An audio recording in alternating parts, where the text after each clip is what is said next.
ومن يتول الله ورسوله والذين آمنوا فإن حزب الله هم الغالبون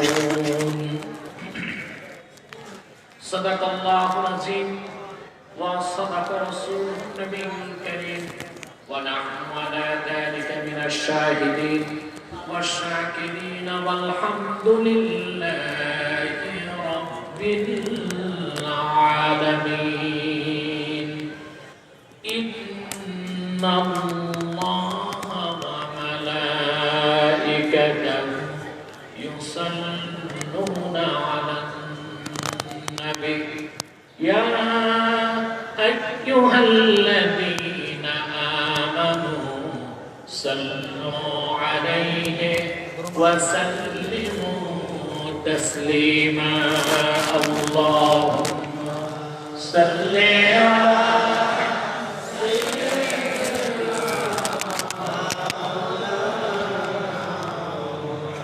وعلى آله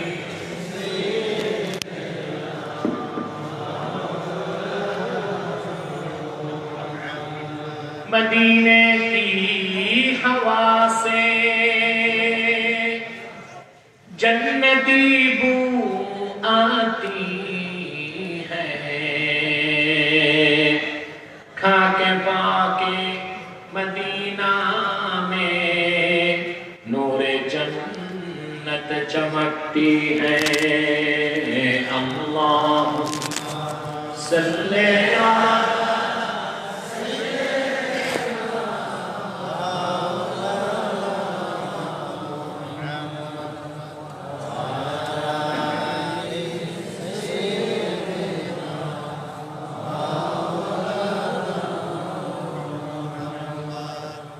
محمد رسول اللہ صلی اللہ علیہ وسلم ختم اللہ به النبوة وحكم لا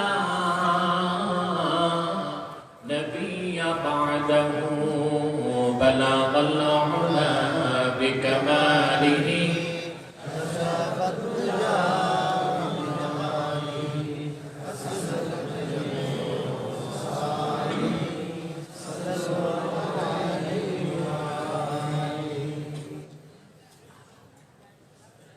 বাকরনগর হাশিমিয়া ইসলামিয়া ফাজিল মাদ্রাসার ৬১তম ইসলামী মহাসম্মেলনের সম্মানিত সভাপতি জনাব মোহাম্মদ শামসুল আলম সাহেব, উপস্থিত নবীপুর ইউনিয়ন পরিষদের চেয়ারম্যান জনাব কাজী আব্দুল খায়ের হাদাহুল্লাহ হিদায়াতুল ইসলাম, উপস্থিত এই ঐতিহ্যবাহী মাদ্রাসার সম্মানিত অধ্যক্ষ জনাব মোহাম্মদ নজরুল ইসলাম সাহেব, উপস্থিত উলামায়ে কেরাম, তুলাবায়ে ইজাম, বিভিন্ন প্রান্ত থেকে ছুটে আসা আমার দিন দরদি মুসলমান ভাই ও বন্ধুগণ, সকলকে অন্তরের অন্তঃস্থল থেকে জ্ঞাপন করছি মোবারক। সবটুকু শুকরিয়া আল্লাহ সুবহানাহু ওয়া তাআলার জন্য, যিনি আজকে একটি ঐতিহ্যবাহী দ্বীনি শিক্ষা প্রতিষ্ঠানের বরকতপূর্ণ মাহফিলে আমাদেরকে আসার বসার তৌফিক মেহেরবানি করে ভিক্ষা দান করেছেন। সেজন্য আসুন আমরা সকলে একবার অবনত চিত্তে হৃদয়ের আবেগ অনুভূতি উজাড় করে সমবেত কণ্ঠে বলি আলহামদুলিল্লাহ। অগণিত অসংখ্য দরুদ ও সালাম আল্লাহর সৃষ্টির প্রধান আকর্ষণ, বিশ্ব সভার সভাপতি, সকল নবী রাসূলগণের মাথার তাজ, শামসুল হিদায়াত, বদরুদ্দুজা, সাইয়্যিদুস সাকারাইন, ইমামুল মুরসালিন, খাতামুন নবিয়্যিন ওয়াল মুরসালিন, আফতাবে নবুওয়াত, শাহনশাহে রিসালাত, সরকারে দো জাহান, সুলতানুল মদিনা, নবিয়ুল আম্বিয়া, হুজুরে আকরাম, নূরে মুজাসসাম, নূরুন আলা নূর, সাইয়্যিদিনা হাবিবিনা শফিঈনা মাওলানা মুহাম্মদ সাল্লাল্লাহু আলাইহি ওয়াসাল্লামের উপর আল্লাহ জাল্লা যিকরু, যাকে আজ থেকে ১৫০০ বছর আগে প্রেরণ করেছেন, সর্বশ্রেষ্ঠ ও সর্বশেষ নবী ও রাসূল হিসেবে, যার পরে আজ পর্যন্ত পৃথিবীতে অবশ্যই কোন প্রকার নবী কিংবা রাসূল অবশ্যই আসে নাই, অবশ্যই এখনো নাই, অবশ্যই কিয়ামত পর্যন্ত আসবে না। সম্মানিত শ্রোতামণ্ডলী, আপনারা বক্তব্য শুনেছেন অনেক, ঠিক কিনা? আমি আজকে কোরআন কারীম সূরা মায়দা থেকে দুটো আয়াত তেলাওয়াত করেছি, 54, 55। খুব সংক্ষেপে এই দুটো আয়াতকে কেন্দ্র করে নির্ভরযোগ্য মুফাসসির এবং মুহাদ্দিসগণের দৃষ্টিকোণ থেকে কিছু কথা আপনাদের সামনে তুলে ধরার চেষ্টা করব। যদি আল্লাহ পাক আমাকে আপনাদেরকে তৌফিক ভিক্ষা দান করেন, বলুন আল্লাহুম্মা আমিন। ছাদে যারা আছে ছাদেই থাক, ছাদ থেকে না পড়লেই হইল। তোমরা হাঁটাহাঁটি না করে বসে থাকো ছাদে। প্রিয় ভাই বন্ধুগণ, আজকে জরুরি যে বিষয়টি আমরা তুলে ধরব তা হচ্ছে মুসলিম বিশ্বের আন্তর্জাতিক একটি সংকট, মুসলিম বিশ্বের আন্তর্জাতিক একটি সমস্যা এবং তার উত্তরণের উপায়। কথা বুঝতে পেরেছেন? গোটা পৃথিবীতে বিশ্ব মানচিত্রে আমরা 57টি রাষ্ট্রের মালিক। সংখ্যায় পৃথিবীতে আমরা এখন 200 কোটি। পৃথিবীর মোট খনিজ সম্পদের 70% আমাদের পায়ের তলায়।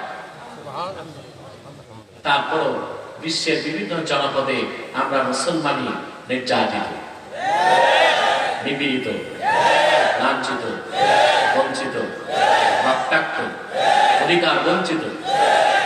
তার মূলভূত কারণ তা আমরা আজকে খুঁজে দেখব ইনশাআল্লাহ। আন্তর্জাতিক মুসলিম বিশ্বের একটি অংশ আমরা বাংলাদেশ। সেজন্য আমাদের সমস্যাও উঠে আসবে এবং তার সমাধানের পথ আমরা খুঁজে পাব ইনশাআল্লাহ, যদি আল্লাহ পাক তৌফিক দান করে। ভূমিকাদের দুটো কথা বলব। যারা এসেছেন, আসার পেছনে পার্থিব, জাগতিক, সামাজিক, রাজনৈতিক কোনো স্বার্থ নেই। আমরা এসেছি শুধুই মাত্র আল্লাহ তার রাসূল সাল্লাল্লাহু আলাইহি ওয়াসাল্লামের রেজামন্দি হাসিল করার জন্য, ঠিক কিনা? আমরা যারা এসেছি কোন ব্যক্তির আকর্ষণে নয়, এসেছি একমাত্র আল্লাহর কোরআনের আকর্ষণে। কোরআন কারীমকে কেন্দ্র করে যতক্ষণ বসে থাকতো আমাদের ঈমান বাড়তে থাকতো। সুবহানাল্লাহ বলবেন না? এটা আমার কথা নয়, আল্লাহ পাক বলেছেন, وَإِذَا تُلِيَتْ عَلَيْهِمْ آيَاتُهُ زَادَتْهُمْ إِيمَانًا وَعَلَى رَبِّهِمْ يَتَوَكَّلُونَ। আল্লাহ রাব্বুল আলামিন বলেন, মুমিনগণের সামনে যখন কোরআন কারীমের তেলাওয়াত হয়, কোরআন কারীম শোনার সঙ্গে সঙ্গে তাদের ঈমানটা বহুগুণ বেড়ে যায়। তারা আমাদের ঈমান বাড়তেছে, সেটা বলতে হবে। আলেমদের প্রশ্ন আসতে পারে, ইমাম আযম বলেছেন, আল ঈমানু লা ইয়াজিদু ওয়া লা ইয়ানকুস। ঈমান বাড়েও না, কমেও না। আর আল্লাহ বলেছেন বাড়ে। তাহলে কি ইমাম আযম বুঝে নাই কোরআন কারীম? না, উনি আসলটা বলছেন। কথা বলেন। তার মানে হচ্ছে ইন্না আসলাল ঈমান লা ইয়াজিদু ওয়া লা ইয়ানকুস। মূল ঈমান বাড়েও না, কমেও না। ওয়ালাকিন্না নূরাল ঈমান ইয়াজিদু বিত-তাআ ওয়া ইয়ানকুসু বিল মাসিয়াহ। কিন্তু মানুষ যখন নেক আমল করে তার ঈমানের নূর বেড়ে যায়, আর যখন সে গুনার কাজ করে ঈমানের নূর কমে যায়। আমরা আল্লাহর কোরআন শুনতেছি, এর চেয়ে বড় নেক আমল নাই, তাহলে আমাদের ঈমান বাড়তেছে। আমরা খুশি হলাম না? খুশি হলে বড় গলায় বলি আলহামদুলিল্লাহ। 2, যতক্ষণ এখানে বসে থাকবেন রহমত বৃষ্টির মতো ঝরতে থাকবে। এটা আমার কথা নয়, আল্লাহ পাক বলেছেন। وَإِذَا قُرِئَ الْقُرْآنُ فَاسْتَمِعُوا لَهُ وَأَنصِتُوا لَعَلَّكُمْ تُرْحَمُونَ।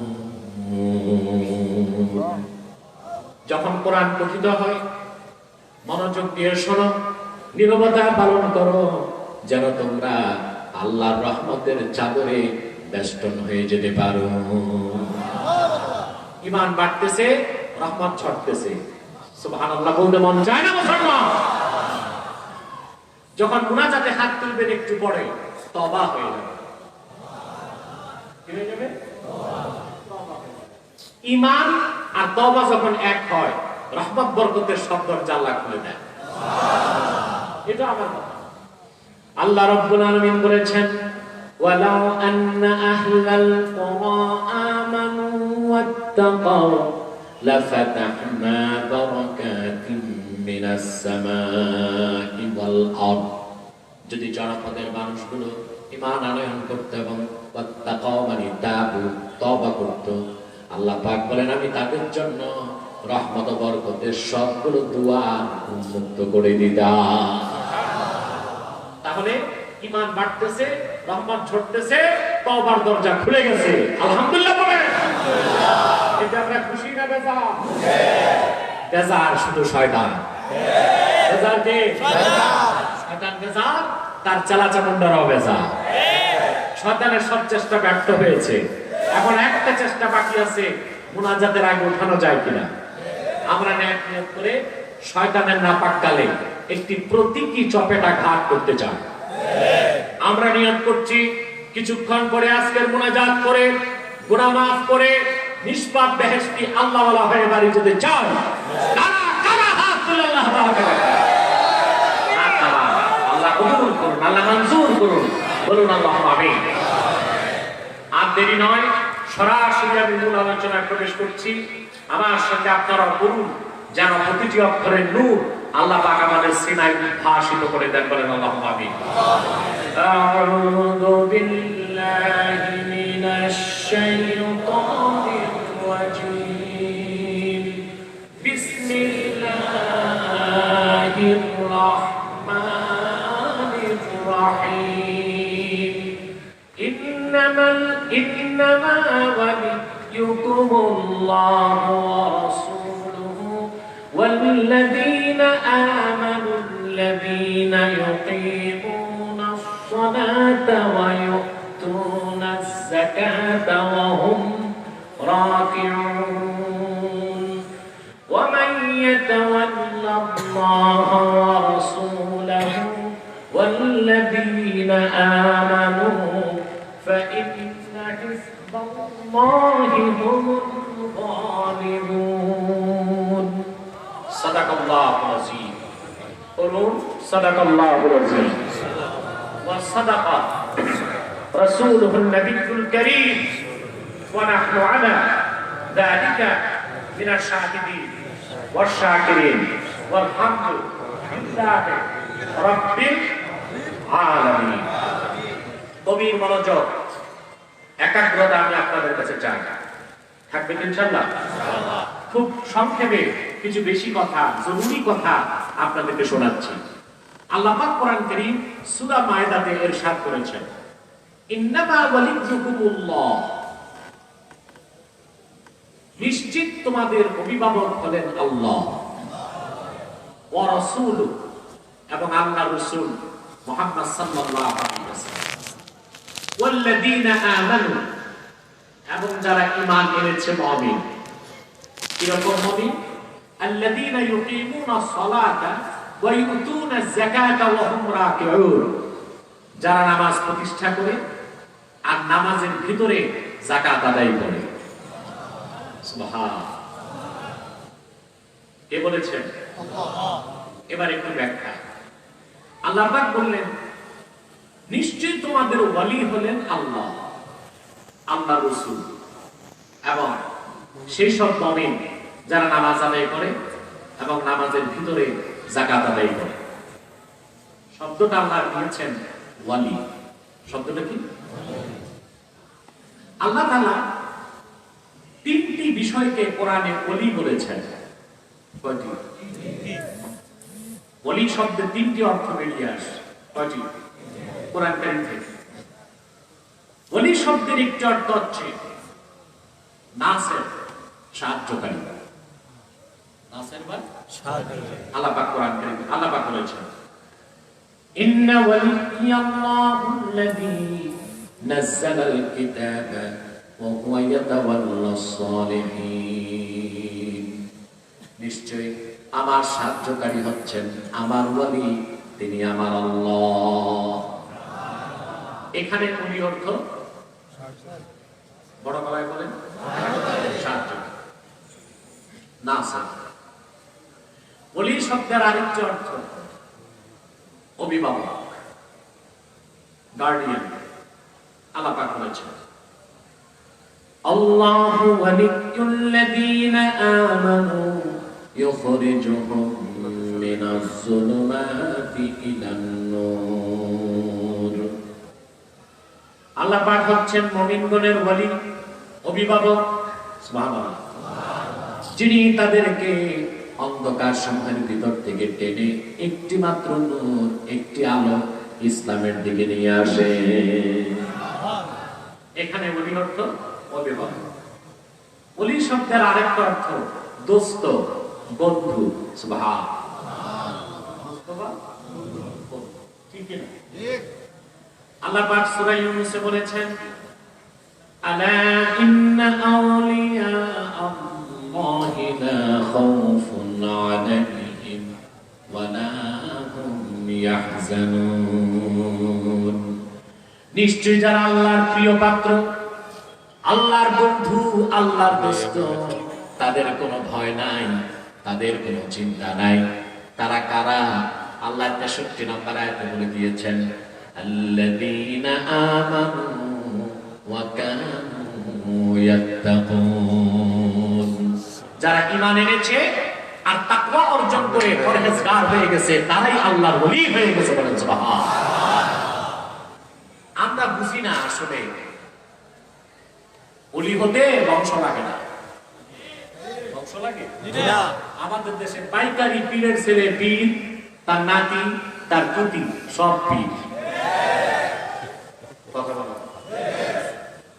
পীর হতে বংশ লাগে না, পীর হতে টাকা লাগে না, পীর হতে শ্বেতাঙ্গকে কৃষ্ণাঙ্গকে তা লাগে না। ওলি হতে বংশ লাগে না, দুইটা জিনিস লাগে। সুবহানাল্লাহ। কয়টা জিনিস? আল্লাহ পাক বলেছেন, আল্লাযীনা আমানু ওয়া কানু ইয়াত্তাকুন। সুবহানাল্লাহ। রাসূলুল্লাহর উম্মত যাদের, আল্লাহ রাসূলের উম্মত যাদের ঈমান আছে, তাকওয়া আছে, তারাই ওলি। সেজন্য হাফিজ ইবনে কাসির রাহমাতুল্লাহ তাফসীর ইবনে কাসিরে লেখেন, মান কানা মুমিনান তাকিয়া কানা লিল্লাহি ওয়ালিয়া। সুবহানাল্লাহ। সুবহানাল্লাহ। মান কানা মুমিনান তাকিয়া কানা লিল্লাহি ওয়ালিয়া। মুহাম্মদ সাল্লাল্লাহু আলাইহি ওয়াসাল্লামের প্রত্যেক সেই উম্মত যার ঈমান আছে আর আল্লাহর ভয় আছে, সেই আল্লাহর ওলি হয়ে গেছে। এখন ওলি হওয়ার জন্য কয়টা জিনিস দরকার? বড় অবাক বিষয়, আমাদের একটা জিনিস আছে, সেটা বলবো ঈমান। লাগবে কোনটা? তাকওয়া। লাগবে কি? যারা বলেন কি?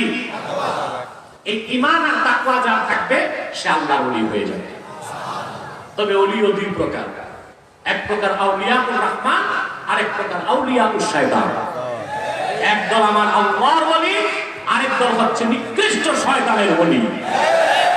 সেজন্য পীরও দুই প্রকার, এক প্রকার রহমানি পীর, আরেক প্রকার শয়তানি পীর। ঠিক কিনা? রহমানি পীরদের কাছে মাহফিল পাবেন, ইসালে সওয়াব পাবেন, দরুদ সালাম পাবেন। ঠিক কিনা? মিলাদ কিয়াম পাবেন, কোরআন তেলাওয়াত পাবেন, জিকির ফিকির পাবেন। আর শয়তানি পীরের কাছে গেলে এগুলো নাই। আছে একতারা, দোতারা, সেতারা, তাকুরা, জামদুরা। আর জিকির শুরু হবে রাত 12টার পর। ওই যে আবুল খায়ের চেয়ারম্যান বলল, গাজার মুখনা পীরও গাঁজা খায়, মুরিদও গাঁজা খায়, খলিফাও গাঁজা খায়, গাঁজা খায় দেখে তাল গাছের মাথায় বাজার বসেছে, তখন আর বুঝ জ্ঞান থাকে না। ঠিক কিনা বলুন? তথাকথিত সুন্নিরা আমাকে অপবাদ দিচ্ছে বলে আব্বাসী ওহাবি হয়ে গেছে। আমি ওহাবি হলে তো সুন্নিকে বাংলাদেশে, তার মানে মাজার পূজার বিরুদ্ধে বললে ওহাবি। আমরা যারা খাঁটি সুন্নি, আমরা মাজার জিয়ারতকে বিশ্বাস করি, মাজারে সাজদাকে মাজার পূজা মনে করি। আমরা যারা খাঁটি সুন্নি, আল্লাহ ওয়ালা হক্কানি হুজুরদের কাছে যাওয়াকে ওয়াজিব মনে করি। কিন্তু পীরের নামে যেখানে শিরক হয়, পীরকে সাজদা করা হয়, সেই ধরনের জঘন্য পীর পূজাকে ঘৃণা করি।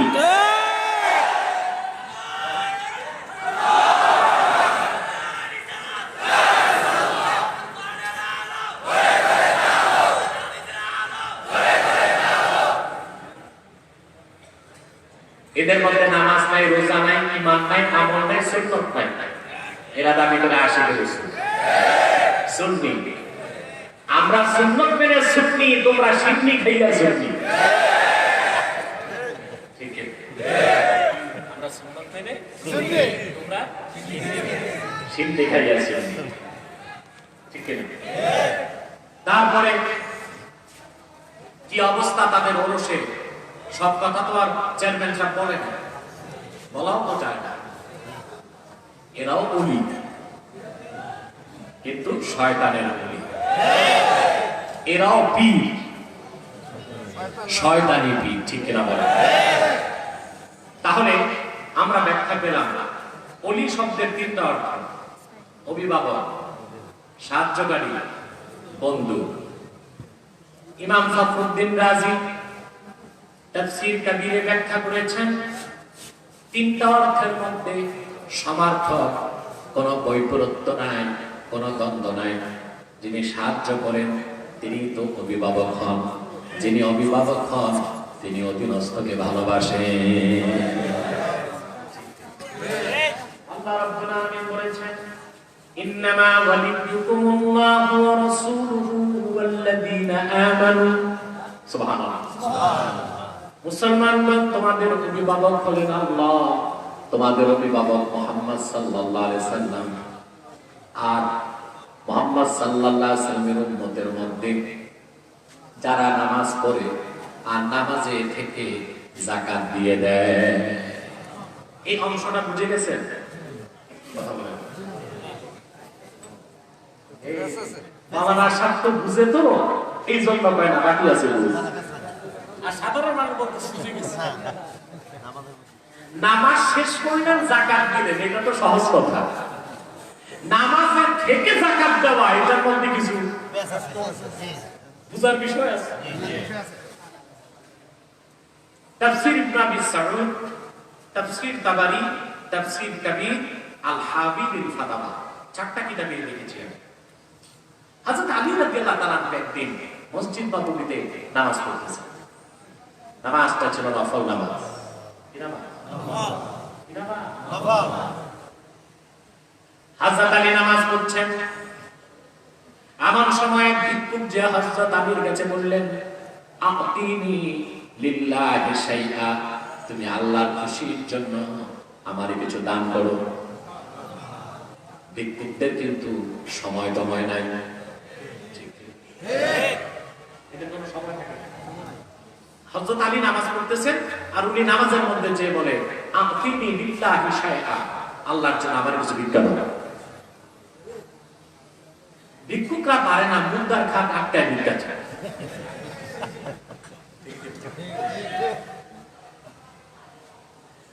আমার ভাইয়েরা, হাদিস সাক্ষী, তাফসীর সাক্ষী, হযরত আলী নামাজ শেষ করার অপেক্ষা করলেন না। ফানাযা আলিয়্যুন খাতামাহু ফাআতাহু। অন্য রাওয়ায়াতে এসেছে, হযরত আলী তার হাতটা বাড়ায় দিলেন, আঙ্গুলে আংটি ছিল, আংটিটা ভিক্ষুককে দান করে দিলেন। সুবহানাল্লাহ। নামাজ শেষ করার আগে না পরে? আল্লাহ পাক হযরত আলীর এই দানকে এত বেশি পছন্দ করলেন, সঙ্গে সঙ্গে সূরা মায়দায় আয়াত নাযিল করে দিলেন, ইন্নামা ওয়ালিয়্যুকুমুল্লাহু ওয়া রাসূলুহু ওয়াল্লাযীনা আমানুল্লাযীনা ইউকিমুনাস সালাতা ওয়া ইউতুনাজ যাকাতা ওয়া হুম রাকিউন। হযরত আলীকে আল্লাহ পাক মুসলমানদের অভিভাবক হবার মর্যাদা দিয়ে দিলেন। আমার ভাইয়েরা, হযরত আলীর নামাজ তখনো শেষ হয় নাই, ভিক্ষুক তখনো মসজিদ নববীর বাইরে যায় নাই। আলীর মর্যাদার উপর আয়াত নাযিল হয়ে গেল। সুবহানাল্লাহ বলবেন।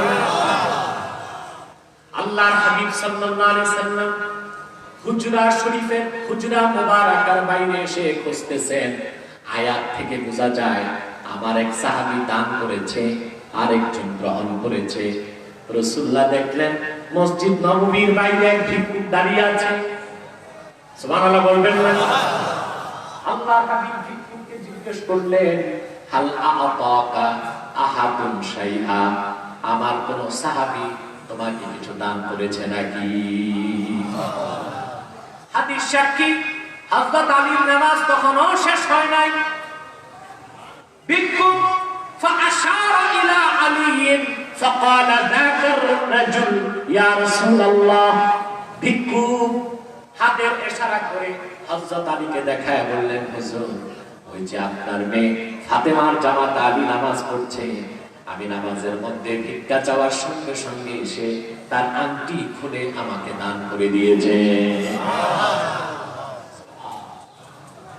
এখন এই আয়াত থেকে ওকে আসা কিন্তু 500 টাকার ভাত লাগায় দিয়েছে মোবাইলে না, ক্লাস বন্ধ করো। কষ্ট হচ্ছে আপনাদের? গরমেও তো আল্লাহ কিছু বাতাস দিয়েছেন, আলহামদুলিল্লাহ।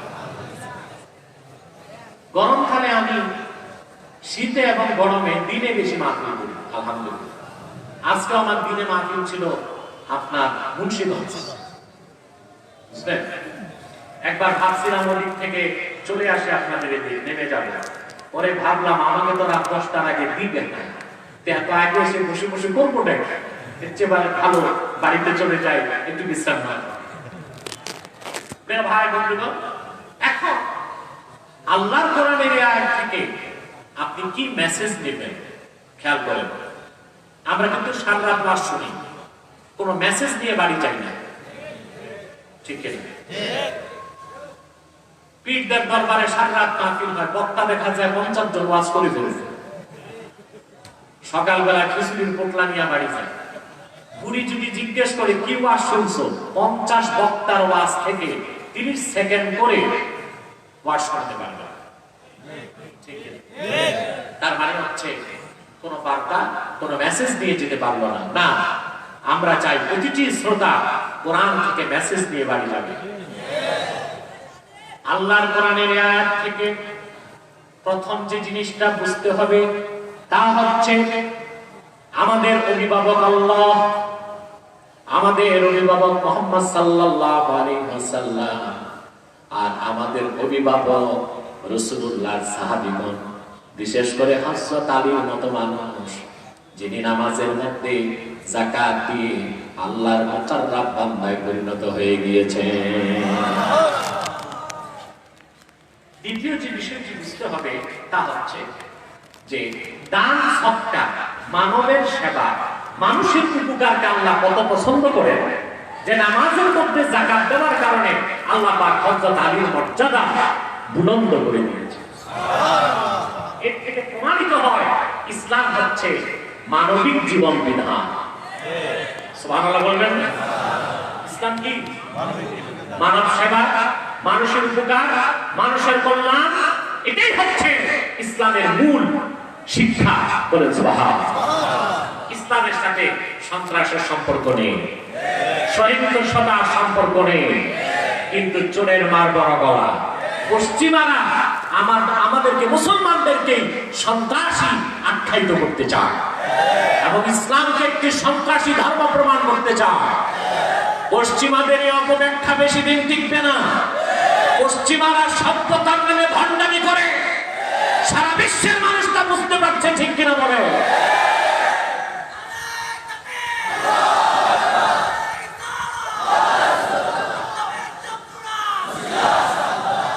প্রিয় ভাই বন্ধুগণ, বিশ্বব্যাপী এই অপপ্রচারের মূল হোতা হচ্ছে গণতন্ত্রের ফেরিওয়ালা তথাকথিত সন্ত্রাস বিরোধী যুদ্ধের নেতা যুক্তরাষ্ট্র। ঠিক কি? ওরা যে কত বড় সন্ত্রাসী দেখেছেন আপনারা ক্যাপিটাল হিলে ওদের ক্ষমতার পালা বদলে। ট্রাম্প যখন হেরে ড্রাম হয়ে গেল, বাইডেন ক্ষমতায় বসবে, ওদের সবচেয়ে অভিজাত যে সংস্থা ক্যাপিটাল হিলে ওরা মারামারি লাগছে। মারামারিতে জায়গায় 4 জন শেষ। আমি ভাবলাম আহারে বাংলাদেশের ভাইরাস আমেরিকায় গেল কেন? পরে ভাবলাম যে না, ওরা আমাদের চেয়ে খারাপ। আমাদের গুলিস্তান যাত্রাবাড়ির ফুটপাত ওই রকম মারামারি হয় না, ওদের ক্যাপিটাল হিলে যে মারামারি হয়েছে। ঠিক কিনা বলে? জোরের মার বড় গলা। ওরা আবার বলে মুসলমানকে সন্ত্রাস। যুক্তরাষ্ট্র সারা পৃথিবীতে ওয়ার এগেইনস্ট টেরোরিজম, সন্ত্রাসের বিরুদ্ধে যুদ্ধ ঘোষণা করেছে। সবচেয়ে বড় সন্ত্রাস হচ্ছে যুক্তরাষ্ট্র। ইসলামপন্থীদের দ্বারা পৃথিবীতে কোন রক্ত ঝরে নাই। পৃথিবীর ইতিহাস সাক্ষী দেয়, প্রথম বিশ্বযুদ্ধে, দ্বিতীয় বিশ্বযুদ্ধে পৃথিবীতে প্রত্যক্ষ পরোক্ষভাবে 1 জন 2 জন নয় 16 কোটি মানুষ নিহত হয়েছে। সেই যুদ্ধ কোন মুসলমান করে নাই, করেছে পুঁজিবাদী আর সমাজবাদীরা। অমুসলিমরা করেছে, খ্রিস্টানরা করেছে, বৌদ্ধরা করেছে। ইসলাম ও মুসলমানের দ্বারা পৃথিবীতে রক্তপাত হয় নাই। ঠিক কিনা বলে?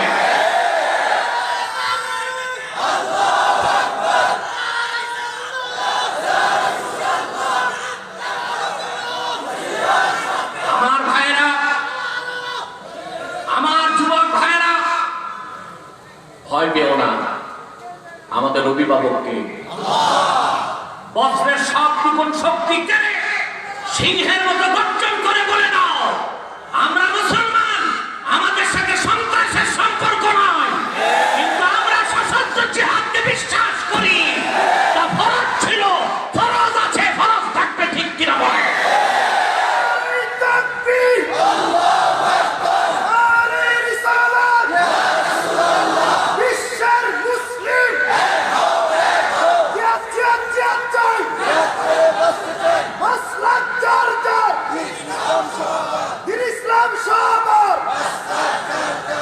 প্রিয় ভাই বন্ধুগণ, ইসলাম হচ্ছে মানবিক জীবন বিধান।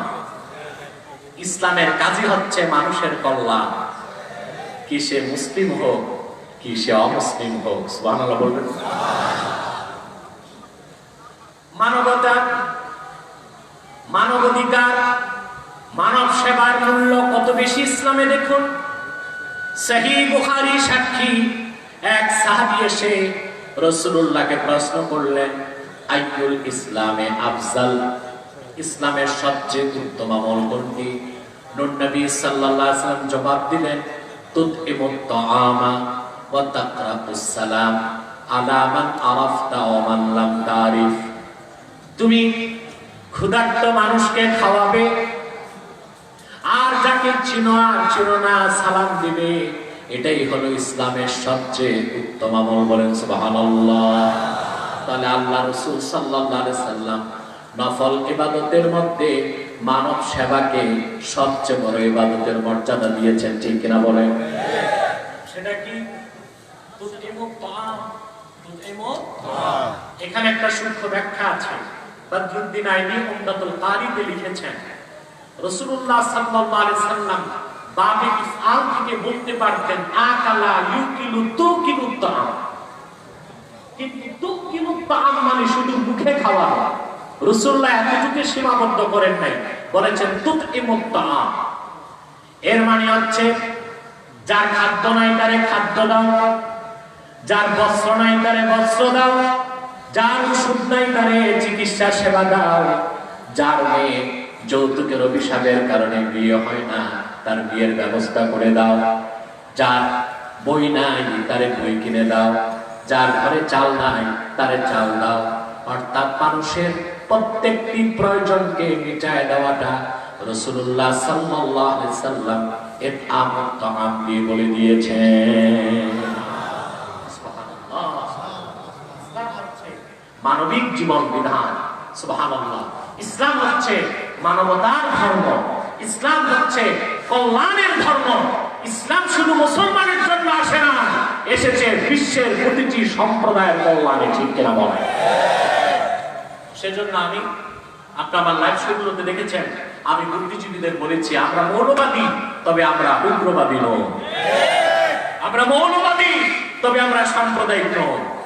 মৌলবাদের ব্যাখ্যা আমি তাদের দিয়েছি, এখন আর মৌলবাদী বলে না, এখন আর মৌলবাদী বলে না। এতদিন আমাদেরকে ঘুমে রাখছে, ঠিক কিনা? মনে রাখবেন, আমাদের এই প্রচেষ্টায় ইসলামের কল্যাণ তারা পেয়েছে। আমাদের মধ্যে বল্টু সল্টুর কাছে ইসলাম ঋণী না, কথা বুঝলেন? ইসলাম বিজয়ী ছিল, আছে, থাকবে, কথা বলেন। হ্যাঁ, উপকার পেয়েছে ওলামায়ে কেরামের। বিজয়টা শুধু ব্যক্তি আব্বাসীর হয় নাই, হয়েছে সমস্ত বাংলাদেশের ওলামায়ে কেরাম। আপনারা এখন দুঃসাহস দিয়ে বলবেন আমরা মুসলমান মৌলবাদী, উগ্রবাদী নয়, আমরা মুসলমান মৌলবাদী, সাম্প্রদায়িক নই, আমরাই অসাম্প্রদায়িক, ঠিক কিনা বলেন? আমাদের মধ্যে কোনো সাম্প্রদায়িক চিন্তা নাই। আমরা কিভাবে সাম্প্রদায়িক হব? সাম্প্রদায়িক মানে যেই সম্প্রদায় শুধু তার নিজের সম্প্রদায়ের জন্য, ওইটা সাম্প্রদায়িক। আমরা মুসলমান শুধু মুসলমানের জন্য নয়। আল্লাহ পাক কোরআন কারীমে বলেছেন কুনতুম খায়রা উম্মাতিন উখরিজাত লিন-নাস, তোমরা উম্মতে মুহাম্মাদী শ্রেষ্ঠ জাতি, তোমাদেরকে বের করা হয়েছে গোটা মানব জাতির কল্যাণে।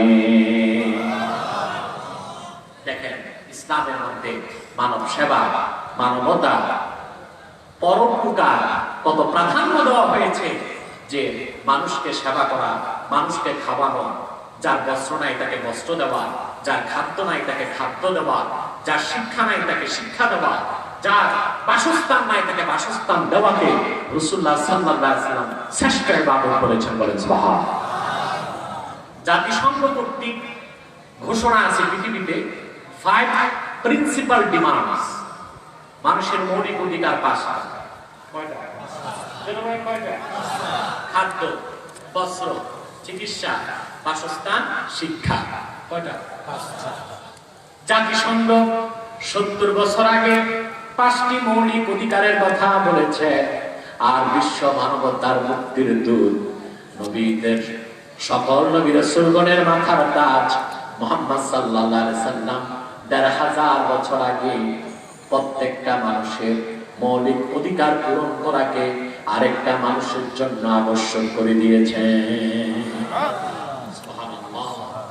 আল্লাহ পাক মানব উপকার, মানব সেবা, মানুষের কল্যাণকে কত বেশি পছন্দ করেন আপনি চিন্তা করতে পারবেন না। আমাদের বাংলাদেশীদের মধ্যে মানুষের উপকার করার প্রবণতা কম, অপকার করার প্রবণতা বেশি। আমরা সবসময় চেষ্টা করি একজন আরেকজনকে কিভাবে বাস দিতে পারে, সেজন্য দেখবেন ইউটিউব ব্যবসায়ীরা বেশি ক্যাপশন বানায় বাস আর ফাঁস।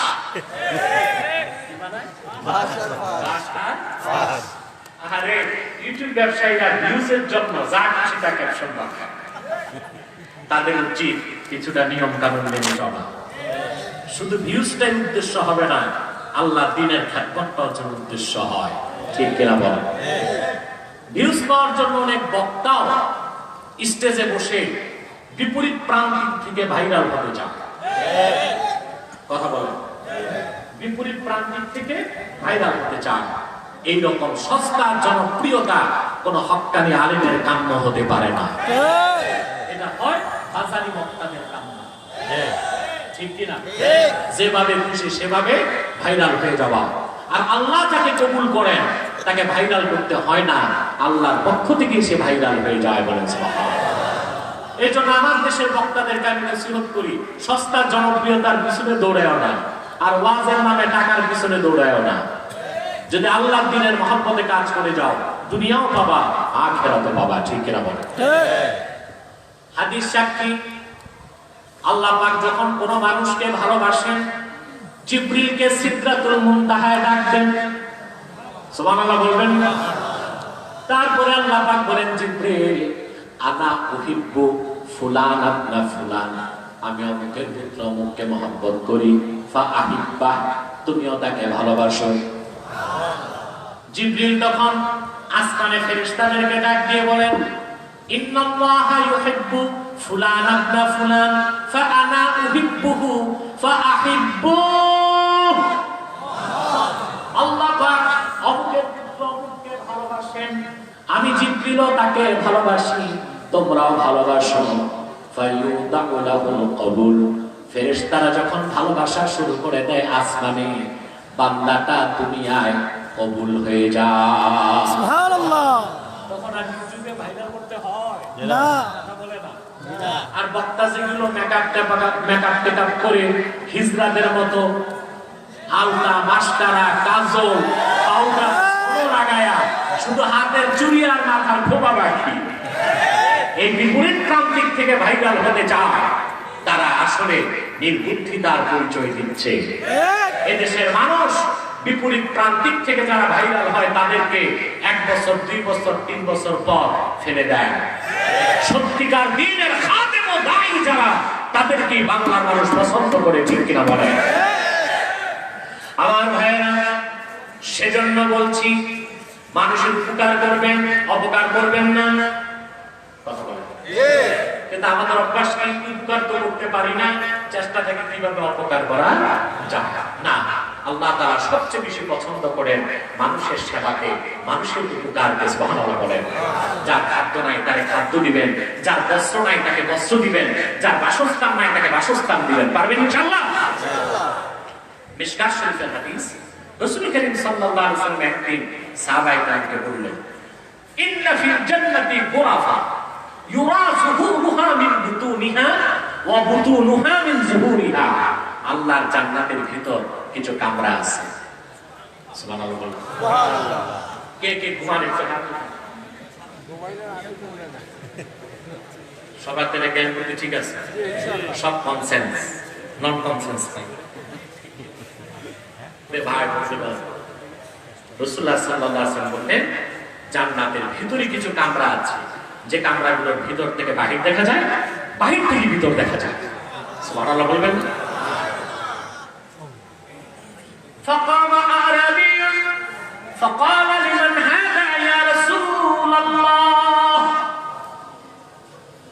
একদিন সাহাবী দাঁড়ায় গেলেন, তিনি বললেন, হুজুর, এতদিন জান্নাতের কথা শুনতাম, আজকে জান্নাতের বিশেষ কামরার কথা শুনলাম, এই কামরাগুলো আল্লাহ কারে দান করবে? সুবহানাল্লাহ। আপনারা কি চান কামরাগুলো? জোরে বলেন। আল্লাহর হাবিব জবাব দিলেন, ফরজ ওয়াজিব সুন্নতের পরে অতিরিক্ত 4টি কাজ যারা করবে, লিমান আতাবাল কালাম ওয়া আত'আমাত তাআম ওয়া আদামাস সিয়াম ওয়া সাল্লা ফিল লাইলি ওয়ান নাসু নিয়াম। সুবহানাল্লাহ বলবেন। কয়টা কাজ? যে ব্যক্তি তার মুখের ভাষা পবিত্র করলো। আমাদের মুখের ভাষা অধিকাংশ মানুষের অপবিত্র। আমাদের ভাষা যে কি হইতে পারে, সংসদের অধিবেশনে আমরা শুনতে পাই, এক নেতা আরেক নেতার 14 গোষ্ঠী উদ্ধার করে, কে 20 বছর আগে তার সিন্ধুক চুরি করছে, এই ইতিহাস বলে। যে মরে পচে হাড্ডি মাটির সাথে মিশে গেছে, এরকম মৃত মানুষদেরকে আমরা সংসদে তুলে আনি। এই হচ্ছে আমাদের মুখের পবিত্রতা, ঠিক কিনা? না, আমরা কথা বলবো ভালো কথা, কারো সমালোচনা করবো, সেটাও গঠনমূলক হতে হবে, ঠিক কিনা বলেন? রাসূলুল্লাহ সাল্লাল্লাহু আলাইহি ওয়াসাল্লাম বলেছেন, লিমান আতাবাল কালাম, যে তার কথাকে পবিত্র করলো, ওয়া আত'আমাত তাআম, মানুষকে খাওয়ালো, ওয়া আদামাস সিয়াম, বেশি নফল রোজা করলো, ওয়া সাল্লা ফিল লাইলি ওয়ান নাসু নিয়াম, নামাজ পড়লো তখন, লোকেরা ঘুমায় থাকলো যখন। এই 4টা কাজ যে করবে, বিশেষ করে মানুষের উপকার করবে, আল্লাহ পাক থেকে বেহেশতে সেই কামরাগুলো দান করবে। সুবহানাল্লাহ। করবেন মানুষের উপকার। যার খাদ্য নাই তাকে খাদ্য দিবেন, যার বস্ত্র নাই তাকে বস্ত্র দিবেন, যার চিকিৎসা সেবা নাই তাকে চিকিৎসা দিবেন, যার ঘর নাই তাকে ঘর দিবেন। রাসূলুল্লাহ সাল্লাল্লাহু আলাইহি ওয়াসাল্লাম আপনার উপর এটা ওয়াজিব করে দিয়েছেন। আল্লাহর হাবিব ইরশাদ করেছেন, আমার যে ধনাঢ্য উম্মত রাতের বেলা পেট ভরে খেয়ে পরিতৃপ্তির নিদ্রা ঘুমায়, কিন্তু তার প্রতিবেশী যদি ক্ষুধায় থাকে, কাল কিয়ামতের দিন আমার সে উম্মত আমার সুপারিশ পাবে না। আপনি তার খাদ্যের ব্যবস্থা কেন করলেন না? সেই জন্য আল্লাহর কাছে আপনাকে জবাবদিহি করতে হবে, ঠিক কিনা বলেন? হাদিস সাক্ষী সুনান তিরমিজির হাদিস, আল্লাহর হাবিবের এক সাহাবী 3 দিন রোজা রাখলেন, পানি ছাড়া কিছু খেতে পারেন নাই। ইফতার করেছেন পানি দিয়ে, সেহরি করেছেন পানি দিয়ে। 3 দিন পর আর তিনি পারেন না। আরেক ধনী সাহাবীর কাছে এসে বললেন, ভাই 3 দিন যাবত রোজা রাখতেছি, জিহ্বায় পানি ছাড়া কিছু দিতে পারি নাই, যদি আপনি আমাকে আজকে রাতে মেহমানদারি করেন আমার জন্য ভালো হবে। সাহাবী বললেন, ঠিক আছে, আপনি আসবেন। সেই সাহাবী বাড়ি এসে তার স্ত্রীকে জিজ্ঞেস করলেন, বাড়িতে খাদ্য কি পরিমাণ আছে? স্ত্রী বললেন, কেন? তিনি বললেন, আমি আল্লাহর হাবিবের এক সাহাবীকে, ক্ষুধার্ত সাহাবীকে দাওয়াত করেছি রাতে। স্ত্রী বললেন, প্রাণপ্রিয় স্বামী, ঘরে আছে একজনের খাদ্য, আমরা আছি 3 জন, আমি, তুমি, আমার স্বামী, ছোট বাচ্চা, 3 জন ঘরে আছে, খাদ্য আছে একজনের। সাহাবী কি বললেন? অবাক হয়ে যাবেন মুসলমান। সাহাবী তার স্ত্রীকে বললেন, নব্বিমিস সাবিয়া ক্বাবলা সালাতিল ইশা, এশার নামাজের আগে বাচ্চাটারে ঘুম পাড়ায় দিও। আজকে রাতে আর তার খাবারের দরকার নাই, মেহমান খাবে। ফালাম্মা কররাবতুত তাআমা ফাতফাইস সিরাজ, খাদ্যের খাজাঞ্চা তুমি যখন রাসূলুল্লাহর সাহাবীর সামনে এনে রাখবা, কৌশলে বাতিটা নিভাই দিও। কারণ সাহাবী খাবার সময় আমাদের 2 জনকে যদি ডাকে আমরাও খাই, তার খানায় টান করে যাবে, তিনি 3 দিন কিছু খান নাই। ঘরটা অন্ধকার করে দিও, আমরা দূরে বসে স্বামী স্ত্রী খালি প্লেটে খাবারের ভাগ করব। তৃপ্তির সাথে নবীর সাহাবী পেট ভরে বাড়ি যাবেন। হাদিস সাক্ষী সুনান তিরমিজি সাক্ষী, ছোট শিশুর বাচ্চাটা এশা নামাজের পূর্বে মা ঘুম পাড়ায় দিলেন, না খেয়ে সারা রাত বাচ্চাটা ঘুমায় কাটায় দিল। বাড়ির সব টুকুন খাবার আল্লাহর হাবিবের ক্ষুধার্ত সাহাবীকে খাওয়াই দিলেন। স্বামী স্ত্রী সেহরির সময় কিছু পান নাই, পানি খেয়ে রোজা রাখলেন।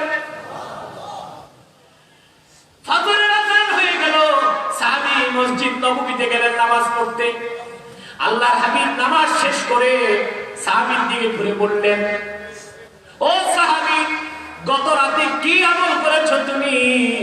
খুশি হয়ে আল্লাহ পাক তোমার সামনে কোরআনের আয়াত নাযিল করে দিয়েছে। সাহাবী বললেন, ইয়া রাসূলুল্লাহ, ইয়া হাবিবাল্লাহ, আপনার একজন সাহাবী 3 দিন রোজা রেখেছেন, কিছু খেতে পারেন নাই। আজকে ঘরে যা ছিল খাবার সব এশার নামাজের পর্দারে খাওয়াই দিয়েছি। নিষ্পাপ বাচ্চা না খেয়ে ঘুমিয়েছে, আমরা স্বামী স্ত্রী পানি খেয়ে রোজা রেখেছি।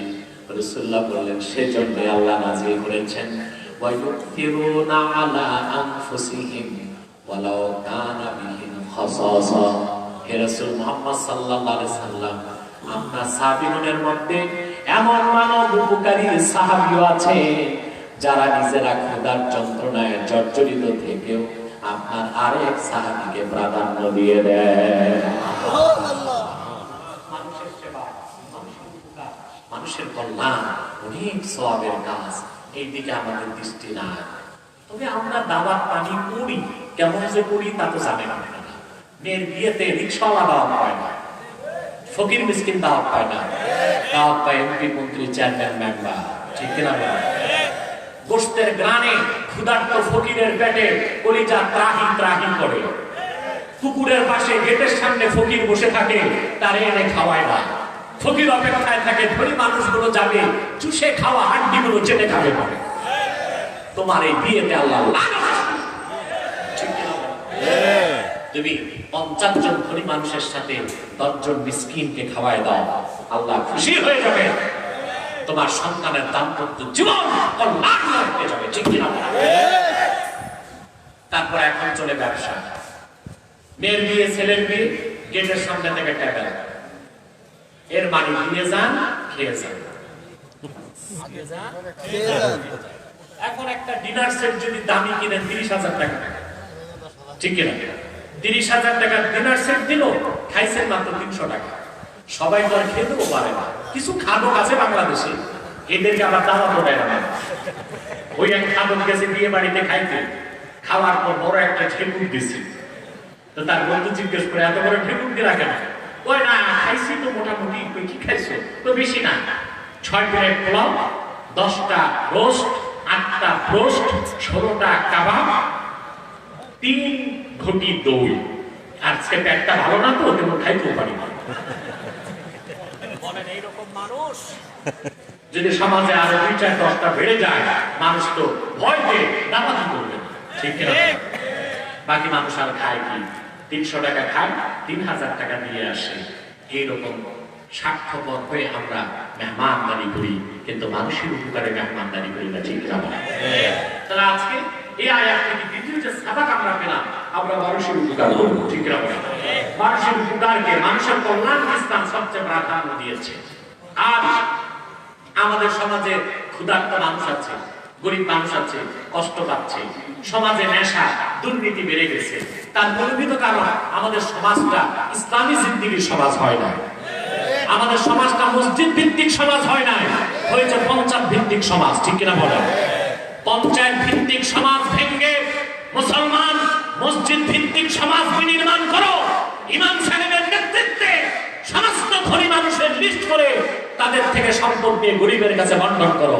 এলাকাতে কোনো দারিদ্রতা থাকবে না, সুখ থাকবে না, ঘুষ থাকবে না, না খেয়ে থাকার মতো একজন গরিবও পাওয়া যাবে না, ঠিক কিনা বলেন? কিন্তু পাবেন কোথায়? সমাজ ব্যবস্থায় তো আমাদের ধ্বংস হয়ে যাচ্ছে, নষ্ট হয়ে যাচ্ছে। দেখা যাচ্ছে সমাজে এমনকি মসজিদ কমিটি, মাদ্রাসা কমিটি তো দেখা যায় সব সুদখোর আর ঘুষখোর। মসজিদের সভাপতি যদি সুদখোর হয়, সেক্রেটারি যদি ঘুষখোর হয়, পঞ্চায়েতের প্রধান মাতব্বর যদি দুই দিক থেকে খায়, তাহলে সমাজে শান্তি আসবে কেমন করে? দুর্নীতি থাকবে কেমন? যাবে কেমন করে? দুর্নীতি থাকবে না বাড়বে? মসজিদের সভাপতি যদি সুদখোর হয়, ইমাম সাহেব এতিমের মতো বিয়ে করে বসে থাকবে, আর করার আছে কিনা, ঠিক কিনা বলে? সুদখোর থেকে দূরে থাকবেন। আমি একটা কথা বলে দেই, চোর, ডাকাত, জেনাখোর তার চেয়ে খারাপ সুদখোর, ঠিক কিনা? আবার বলছি, চোর, ডাকাত, জেনাখোর তার চেয়ে খারাপ সুদখোর। কেন? হাদিস সাক্ষী, আকলু দিরহামিন মিনার রিবা আশাদ্দু মিন সালাসিন ওয়া সালাসিনা জানিয়াতান ইয়াজনিহার রাজুল। এক দিরহাম সুদ খাওয়া, আরব আমিরাতের 1 দিরহাম বাংলাদেশের 22 টাকা। এই 22 টাকা পরিমাণ সুদ খেলে 33 বার জিনা করার চেয়ে বড় গুনাহ হবে। আমার দেশে দেখা যায় সুফিসা দাড়ি আছে, জুব্বা আছে, কুর্তা আছে, পীরের মুরিদ সমানে সুদ খায়। ছেলে একটা সিঙ্গাপুর, একটা মালয়েশিয়া, বুড়ার নাই কাজ, টাকা আসে আর টাকা সমাজে বিলা, সুদ খায় না, ইন্টারেস্ট। ও এই তো চেয়ারম্যান বলতেছে এই গ্রামে সুদের ব্যবসা বেশি। সুদের বিরুদ্ধে সামাজিক আন্দোলন করে তোলেন। সুদখোরকে মসজিদ, মাদ্রাসা, পঞ্চায়েতে কোনো পদ দিবেন না। সুদখোরকে দাওয়াত করবেন না, সুদখোরের দাওয়াত খেতে যাবেন না। পারবেন ইনশাআল্লাহ? তাহলে আমার ভাইয়েরা, সমাজ যদি ঠিক করতে চান, পঞ্চায়েত ভিত্তিক সমাজ করবেন না, মসজিদ ভিত্তিক সমাজ। মসজিদ ভিত্তিক যখন সমাজ হবে, নেতৃত্ব দিবে কে? ইমাম সাহেব। সুবহানাল্লাহ বলবেন। ইমাম সাহেবকে নেতা বানাবেন কখন? ইমাম সাহেবের দোষ দিতে আপনাদের জান শেষ। নিজে পেশাব করে পানি নেয় না, দূরবীনটা ইমামের দিকে, তিনি পানি নিছে কিনা, ঢিলা নিছে কিনা, আবার লাফালাফি করছে কিনা, আর নিজে পেশাব করে পানি। আলেম ওলামার দোষ ধরা বন্ধ করো। আলেম ওলামা আছে বলেই বাংলাদেশ এখনো বেঁচে আছে। বাম রামদের সমস্ত আক্রোশ আলেম ওলামার প্রতি, ঠিক কিনা বলেন? সেজন্য 2-1টা মাদ্রাসায় বিচ্ছিন্ন ঘটনা ঘটলেই ওরা আওয়াজ উঠায় মাদ্রাসা বন্ধ করে দেওয়া হোক। 2-1টা মাদ্রাসার বিচ্ছিন্ন ঘটনা আর দুই একজন চরিত্রহীন লম্পট শিক্ষকের কারণে সারা বাংলাদেশে যারা মাদ্রাসা বন্ধের স্লোগান দিচ্ছে তারা হচ্ছে দিল্লির গোলাম, ইসরায়েলের গোলাম, ইহুদিদের গোলাম। বাংলাদেশে তোমাদের খায়েশ পূরণ করতে দেওয়া হবে না। সবচেয়ে বেশি অপরাধ তোমাদের বিশ্ববিদ্যালয় হচ্ছে, হলগুলোতে জানা হচ্ছে, সমকামিতা হচ্ছে, নেশা আছে, খুন আছে, খারাপি আছে। তোমরা কলেজে যুবতী মেয়েদেরকে গণধর্ষণ করে হত্যা করেছো, সেই অপরাধে সব কলেজ বন্ধ করে দাও, বিশ্ববিদ্যালয় বন্ধ করে দাও।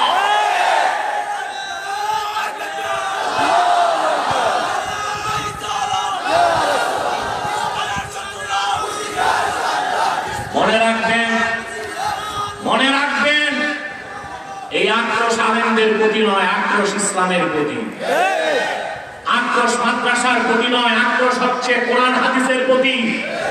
মনে রেখো, বাংলাদেশের কি কওমি মাদ্রাসা, কি আলিয়া মাদ্রাসা, এক একটি মাদ্রাসা ইসলামের সৈনিকদের এক একটি ঘাঁটি, এক একটি ক্যান্টনমেন্ট। যতদিন বাংলাদেশে মাদ্রাসা থাকবে, মসজিদ থাকবে, ততদিন বাংলাদেশের স্বাধীনতা, সার্বভৌমত্ব অক্ষুণ্ণ থাকবে। কোন আগ্রাসী শক্তির পক্ষে বাংলাদেশের স্বাধীনতায় হস্তক্ষেপ করা সম্ভব হবে না। যদি বাংলাদেশের স্বাধীনতা আঘাত আসে, সেনাবাহিনীর সাথে প্রথম কাঁধে কাঁধ মিলিয়ে রক্ত দিতে মাঠে নামবে ওলামায়ে কেরাম।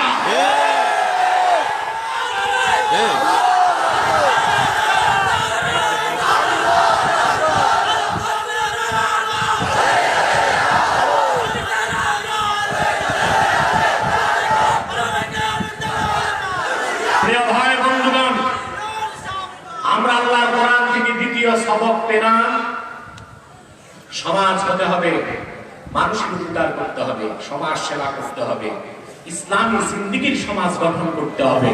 পঞ্চায়েত ভিত্তিক সমাজ নয়, মসজিদ ভিত্তিক সমাজ চাই।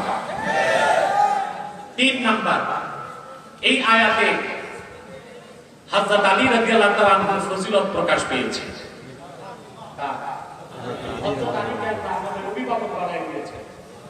কিন্তু তার মানে এই নয় যে হযরত আলীর মর্যাদা আবু বকর, ওমর, ওসমান থেকেও বেশি, তা বলা যাবে না। ফজিলত 2 প্রকার, একটি কুল্লি আর একটা জুজই। এটা হযরত আলীর জুজই ফজিলত। কুল্লি ফজিলতের দিক দিয়ে সর্বশ্রেষ্ঠ হযরত আবু বকর, তারপর হযরত ওমর, তারপর হযরত ওসমান, তারপর হযরত আলী। যারা 3 খলিফা থেকে হযরত আলীর মর্যাদা বেশি মনে করে তারা পথভ্রষ্ট শিয়া সম্প্রদায়। তারা বাতিল, শুধু বাতিল না, শিয়াদের একটা ফেরকা আছে পুরোপুরি কাফের। শিয়াদের মোট 12টা ফেরকা, ইসনা আশারিয়া। কয়টা? মূলত তারা 2 ভাগে বিভক্ত, একটা আহলুত তাশাইয়্যু কুবরা আর একটা আহলুত তাশাইয়্যু সুগরা। একদল বড় শিয়া আর একদল ছোট শিয়া। যারা বড় শিয়া আহলুত তাশাইয়্যু কুবরা, তাদেরকে আমরা কাফের বলি, কারণ তাদের আকীদায় জঘন্য কুফর আছে। কি রকম কুফর?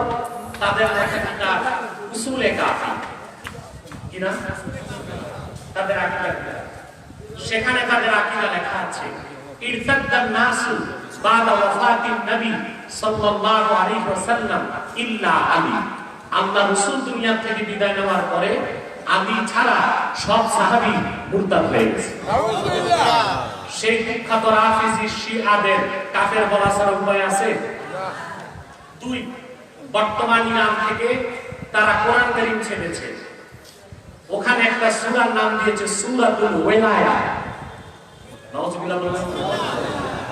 কোরআন কারীমে 114 সূরায় ওয়ালায়া নামে সূরা আছে। এটা কোন সূরা জানেন? সূরা আল-আনফাল আছে 8টা আয়াত, তারা একটা আয়াত নিজেরা ঢুকাইছে। আলাম নাশরাহ লাকা সাদরাক ওয়া ওয়াদা'না আনকা ওয়িজরাক আল্লাযী আনকাযা যাহরাক ওয়া রাফা'না লাকা যিকরাক ওয়া জা'আলনা আলিয়ান সাহরাক। একটা আয়াত ঢুকাইছে হযরত আলীর সাথে। আল্লাহর কোরআনে যারা বাড়ায় কমায় ওরা কাফের কিনা বলেন? কাফের। তার বাস্তব প্রমাণ আপনারা পেয়েছেন কুখ্যাত শিয়া ওয়াসিম রিজভির বক্তব্যে ভারতে। এই শিয়া সম্প্রদায়ের কুখ্যাত কাফেরটা ভারতের আদালতে রিট করেছে কোরআন থেকে 26টা আয়াত নিষিদ্ধ করার জন্য। কুখ্যাত রাফিজি সাহাবায়ে কেরামের দুশমন, কুখ্যাত কাফের শিয়া সম্প্রদায়, মনে রাখিস শুধু ভারত নয়, সারা দুনিয়ার কাফেররা মিলেও আল্লাহর কোরআনের 26টি আয়াত নয়, একটি আয়াত নয়, একটি শব্দ নয়, একটি অক্ষর নিষিদ্ধ করার ক্ষমতা রাখে না।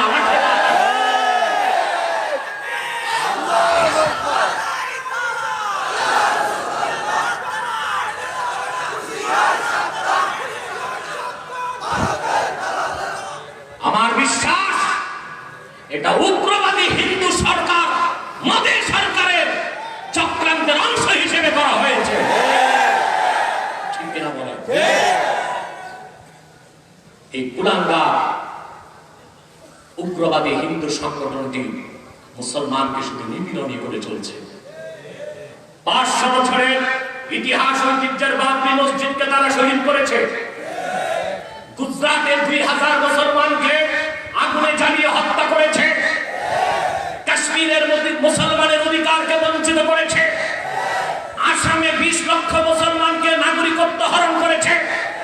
এইরকম খুনি, মুসলিম বিদ্বেষী, কোরআন বিদ্বেষী কোন কুলাঙ্গার মালাউন বাংলাদেশে আসুক, এটা মুসলমান চায় না।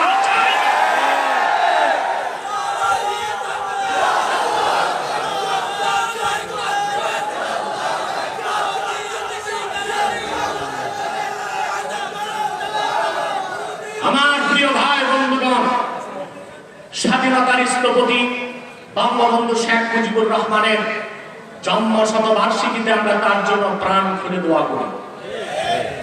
ঠিক কিনা? ইসলামের পক্ষে তিনি যে কাজগুলো করে গিয়েছেন, ইসলামিক ফাউন্ডেশন এবং বাংলাদেশকে ওআইসি সদস্যভুক্ত করেছেন, আমরা সেজন্য তার জন্য দোয়া করি।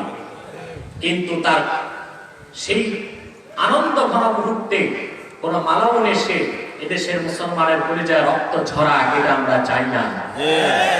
এই মালাউন আসতেছে আর করোনা বেড়ে গেছে। অতএব করোনা মুক্ত বাংলাদেশের জন্য মালাউনকে আসা বন্ধ করতে হবে। কারণ মালাউন কা বাচ্চা কবি नहीं अच्छा, মালাউন কা বাচ্চা কবি नहीं अच्छा। ঠিক কি না বলে? আমরা আল্লাহর কাছে দোয়া করি, আমরা সংঘাত চাই না, আমরা রক্তপাত চাই না। এই গজবটা এসে করোনা না বাড়ে, আমাদের দোয়ার কারণে হতে পারে তার আশা বন্ধ হয়ে যাবে। তাহলে ভাই সব, আমরা ওয়াসিম রেজভির এই কোরআন বিরোধী সিদ্ধান্তের চরম ঘৃণা প্রকাশ করছি। সাথে সাথে কুখ্যাত শিয়া সম্প্রদায়ের গোমরটা ফাঁস হয়ে গেছে, যে আসলে তারা কোরআন কারীমের অসংখ্য আয়াতকে বিশ্বাস করে না। ঠিক কিনা বলেন? সেজন্য আমি বলে থাকি, না বুঝে আরবের বিরোধিতা করবেন না।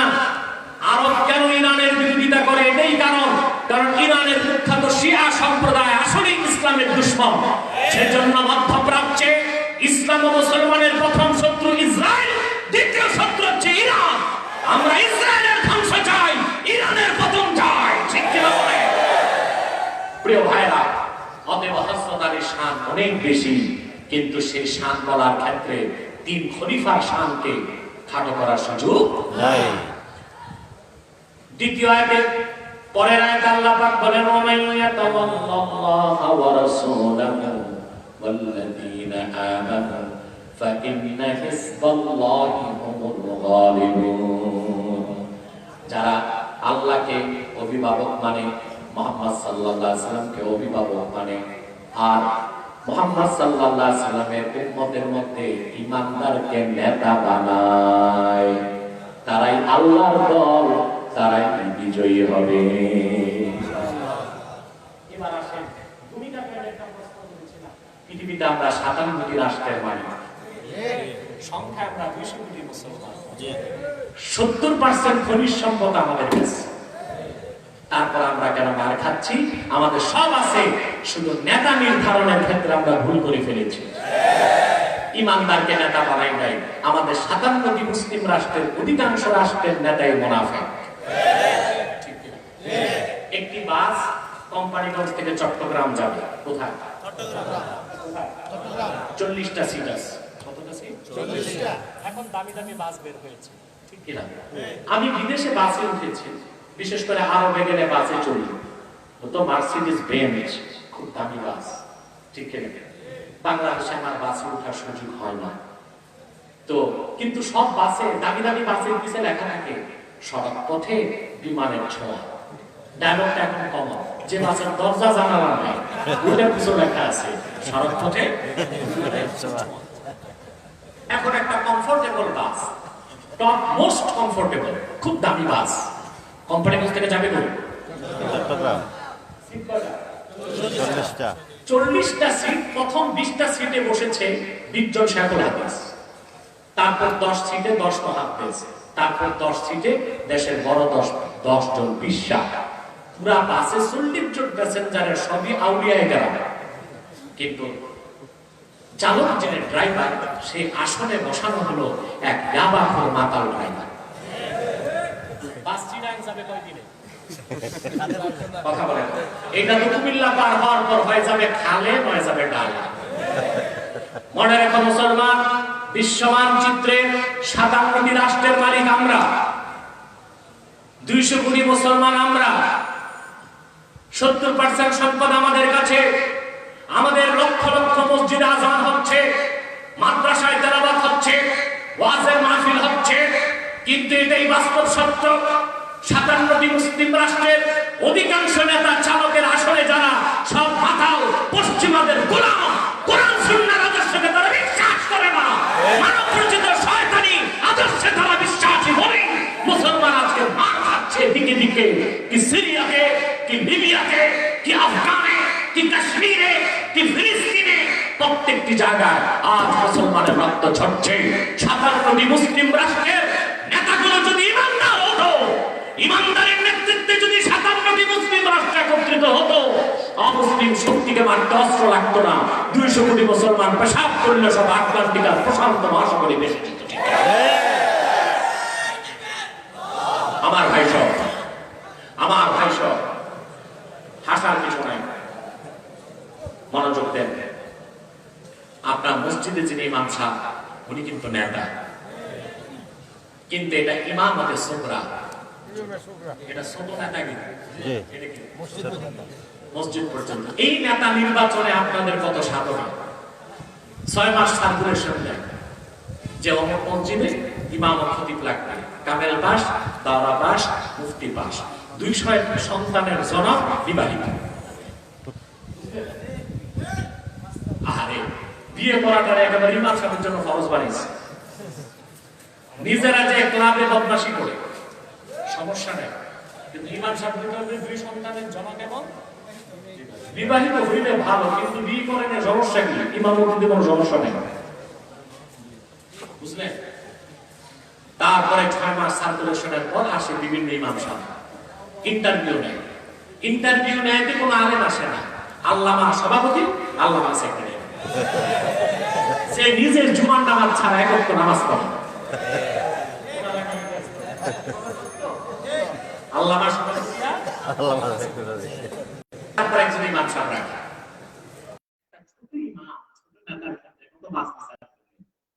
কিন্তু সমাজে, পঞ্চায়েতে, রাষ্ট্রে, বড় বড় জায়গায় যাদের নেতা বানাচ্ছেন তাদেরকে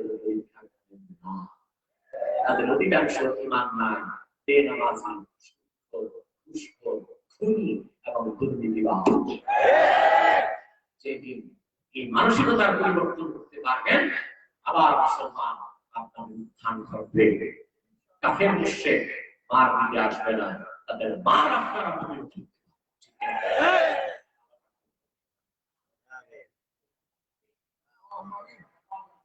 وصدق رسول الله الكريم ونحن على ذلك من الشاهدين والشاكرين الحمد لله. অনেক রাত হয়ে গেছে, আমি আর প্রশ্ন দিচ্ছি না, বসেন, উঠতে বলি না। একটি লোক উঠতেন না, ইউটিউবার কেন বসে সব বসে। আমি আর আপনাদের কষ্ট দিচ্ছি না, আমি শুধু আপনাদেরকে আমাদের প্রিয় সংগঠনের পক্ষ থেকে দুটো কথা বলব। আমাদের প্রিয় সংগঠন তাহলিকে বাংলাদেশ সারা দেশে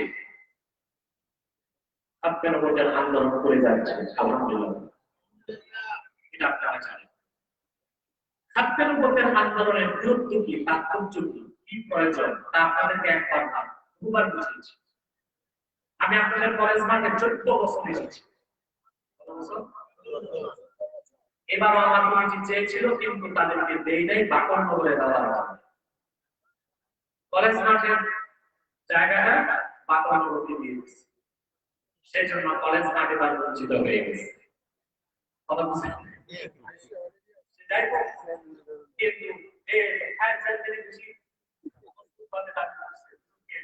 কিন্তু সেজন্য কলেজ মাঠের সুযোগটাই আমি এখানে করে দিয়েছি। কলেজ মাঠের দায়িত্ব আপনার বুঝতে, এটা সে তার ঘাড়ে নেই। চেয়ারের পিছনে না নিচে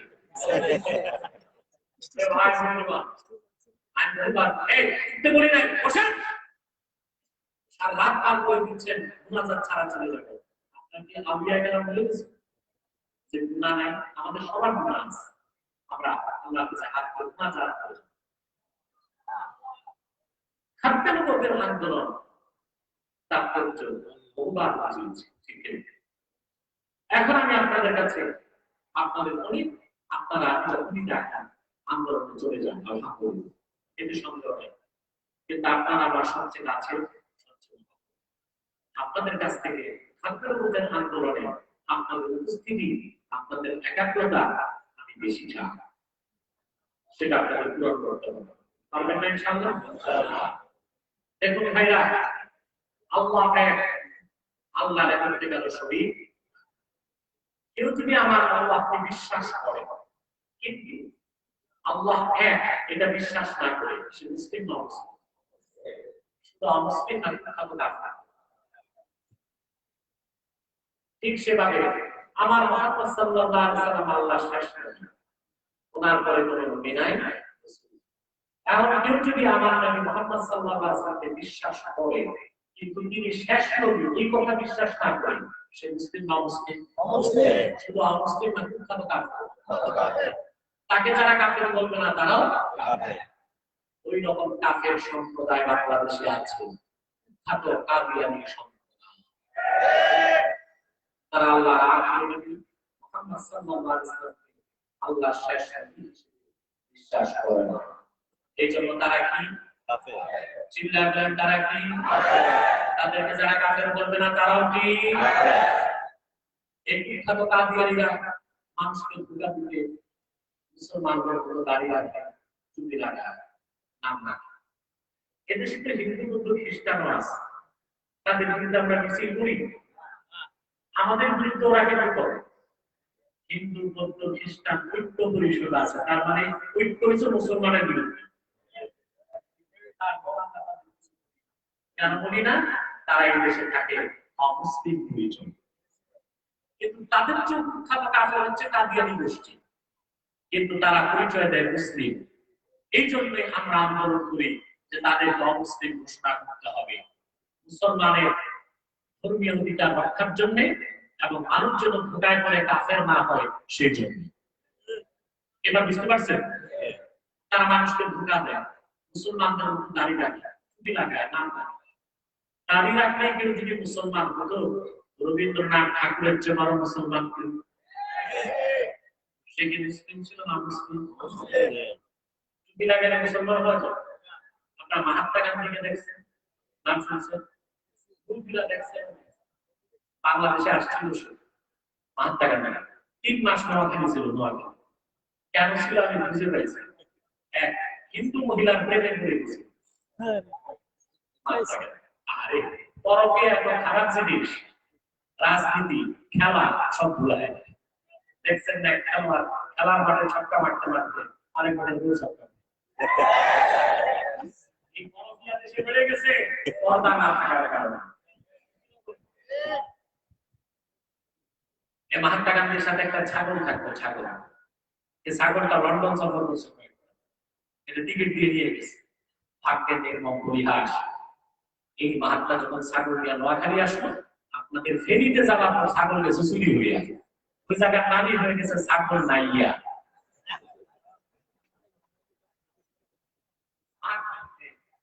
এই মহাত্মা গান্ধী এত লম্বা টুপিটা নিয়ে মুসলিম ছিল না মুসলিম? তারপরে এক শয়তান উত্তরে পেশাব করে উপরে লেভেল লাগায় দিচ্ছে সর্বত। ওটা কি সর্বত হবে? তদ্রুপ কাদিয়ানি অমুসলিম কাফের আব্দুল আব্বাল আব্দুল সামাদ আবাসেন আলী কবির চেগুলি এসব কাঁদা খাড্ডা তারা মুসলমান হতে পারে না। আমার ভাইরা, আমার বন্ধুরা, আমার আল্লাহ নবী আমার মুহাম্মদ সাল্লাল্লাহু আলাইহি ওয়াসাল্লামের ইসলাম ও কোরআনের হাজার হাজার হাজার বছর ধরে বর্তমান ভারতের বিখ্যাত পাঞ্জাবের বিখ্যাত গুরুদাসপুরের বিখ্যাত কাদিয়ানি ইংরেজ আমলে এক শয়তান নিজকে নবী দাবি করছে। চিল্লায় বলেন নাউজুবিল্লাহ। শয়তান তার নাম রেখেছিল তার বাপ মির্জা গোলাম আহমদ কাদিয়ানি। তাকে গোলাম আহমদ বলা যাবে না, কারণ গোলাম আহমদ অর্থ আহমদ এর গোলাম। কোন কাফের কোনদিনও গোলাম আহমদ এর গোলাম হতে পারে না। আর কাদিয়ানের কাজ্জাব ছিল বিখ্যাত কাফের, সে গোলাম আহমদ এর গোলাম ছিল না, সে ছিল বিখ্যাত শয়তানের বিখ্যাত গোলাম। এই শয়তানটার উপর গজব এসেছে 1908 সালে। যখন গজব এসেছে, কাদিয়ানের কাজ্জাব মিথ্যানবুতের দাবিদার মির্জা গোলাম শয়তান কাদিয়ানি 1908 সালে ধ্বংস হয়ে বিখ্যাত জাহান্নামের বিখ্যাত কুকুরে পরিণত হয়েছে। তার অনুসারীরা ধ্বংস হয়েছে। বর্তমানে কিছু কাদিয়ানি বাংলাদেশে আছে যারা ইসলাম ও মুসলমানের বিরোধিতা করে চলেছে। সারা দেশে তারা একটি দুটি নয় 100 সেন্টার করে ফেলেছে। আপনাদের কুমিল্লা অনেকগুলো সেন্টার করে ফেলেছে। তারা তাদের আস্তানাকে বলে মসজিদ। কখনো তাদের আস্তানাকে মসজিদ বললে ঈমান থাকবে না। হিন্দু বৌদ্ধ খ্রিস্টানদের আস্তানা যেমন মন্দির, গির্জা, প্যাগোডা, কাদিয়ানিরা যেহেতু বিখ্যাত কাফের, তাদের ইবাদত, তাদের উপাসনালয়ও ওই রকম শয়তানি আস্তানা, মসজিদ বলার কোনো সুযোগ নাই। তারা মানুষকে ধোঁকা দিতে নাম পরিবর্তন করে করে মিথ্যা পরিচয় দেয়। কখনো নিজেদের পরিচয় দেয় আহমদী জামাত, কখনো বলে আহমদিয়া জামাত, কখনো বলে আহমদী সম্প্রদায়, কখনো বলে আহমদিয়া সম্প্রদায়, কখনো বলে আহমদী মুসলিম জামাত, কখনো বলে আহমদিয়া মুসলিম জামাত। সাবধান, যত কাদিয়ানি ছিল আছেন থাকবেন, তারা কেউ আহমদী জামাত নয়, আহমদিয়া জামাত নয়, আহমদী সম্প্রদায় নয়, আহমদিয়া সম্প্রদায় নয়, আহমদী মুসলিম জামাত নয়, আহমদিয়া মুসলিম জামাত নয়। তারা শয়তানি জামাত, তাদের জাহান্নামে। আমাদের সকল দলের একটাই দাবি, অনতিবিলম্বে স্বাধীন বাংলায় শয়তান কাদিয়ানীদেরকে রাষ্ট্রীয়ভাবে অমুসলিম ঘোষণা করতেই হবে, করতেই হবে, করতেই হবে। এই দাবি আদায়ে যদি জানমাল দিতে হয়, তাহলে বাংলাদেশের ব্যানারে কারা কারা প্রস্তুত আছে না তাদের অর্থনৈতিক সহযোগিতা করবেন না? করবেন? করেন আপনারা? করেন। প্রাণ, সিজান, আরএফএল, প্রথম আলো, ডেইলি স্টার কারেন্ট তাদের ধরবেন না, কিনবেন না, মনে থাকবে। আরেকটি সম্প্রদায় বাংলাদেশে মাথাচাড়া দিয়েছে বর্তমানে, এটার নাম হিজবুত তাওহীদ। এটা একটা বাতিল আকীদার দল, নামটা সুন্দর, কাজ খুব খারাপ। তাদের আকীদা দজ্জাল বলতে কিছু নাই। তাদের আকীদা যে আকাশ থেকে নামটা কোরআনে এসেছে, তারা এটা বিশ্বাস করে। তারা বলে নামাজ হচ্ছে শরীর চর্চা, ওযু থাকলে চলবে, না থাকলে চলবে। তারা বলে যুবক যুবতী যদি এক বছর বিয়ে ছাড়াও দৈহিক সম্পর্ক হতে পারে। এইরকম বাতিল একটা কুফরি জামাত আছে, হিজবুত তাওহীদ, এই তিনগুলো থাকবে। আমাদের প্রিয় সংগঠন তাহরিকে খাতমুল বাংলাদেশ সারা দেশ থেকে কাজ করে যাচ্ছে। আপনারা কাজ করবেন আপনাদের কোম্পানিগঞ্জে, তারপরে মুরাদনগর শাখায় কাজ করছে তারা। এখানে আলেমরাও আছে, মুহাদ্দিস মোহাম্মদ ইসমাইল সাহেব আছেন, আলহামদুলিল্লাহ উপদেষ্টা হিসেবে দায়িত্ব পালন করছেন। বাংলা আশরাফ সাহেব সহ অনেক আলেম ওলামা কাজ করছেন। আমাদের সংগঠনের সাথে আপনারাও করে যাবেন ইনশাআল্লাহ।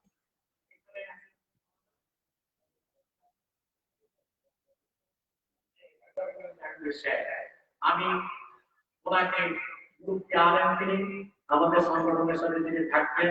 এই মসজিদের দিনে কবি এখানে 22 তারিখ থেকে মাহফিল শুরু হয়েছে আলহামদুলিল্লাহ। আমাদের সংগঠনের পক্ষ থেকে, তরিকার পক্ষ থেকে আমি ওনাকে অনুরোধ করবো তিনি মাহফিলগুলো পরিচালনা করেন।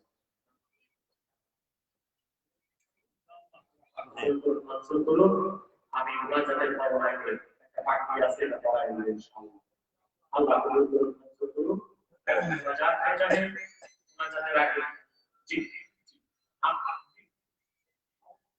আপনারা এই বলেন 11 বার ইস্তেগফার করেন সূরা ফাতিহা পড়েন।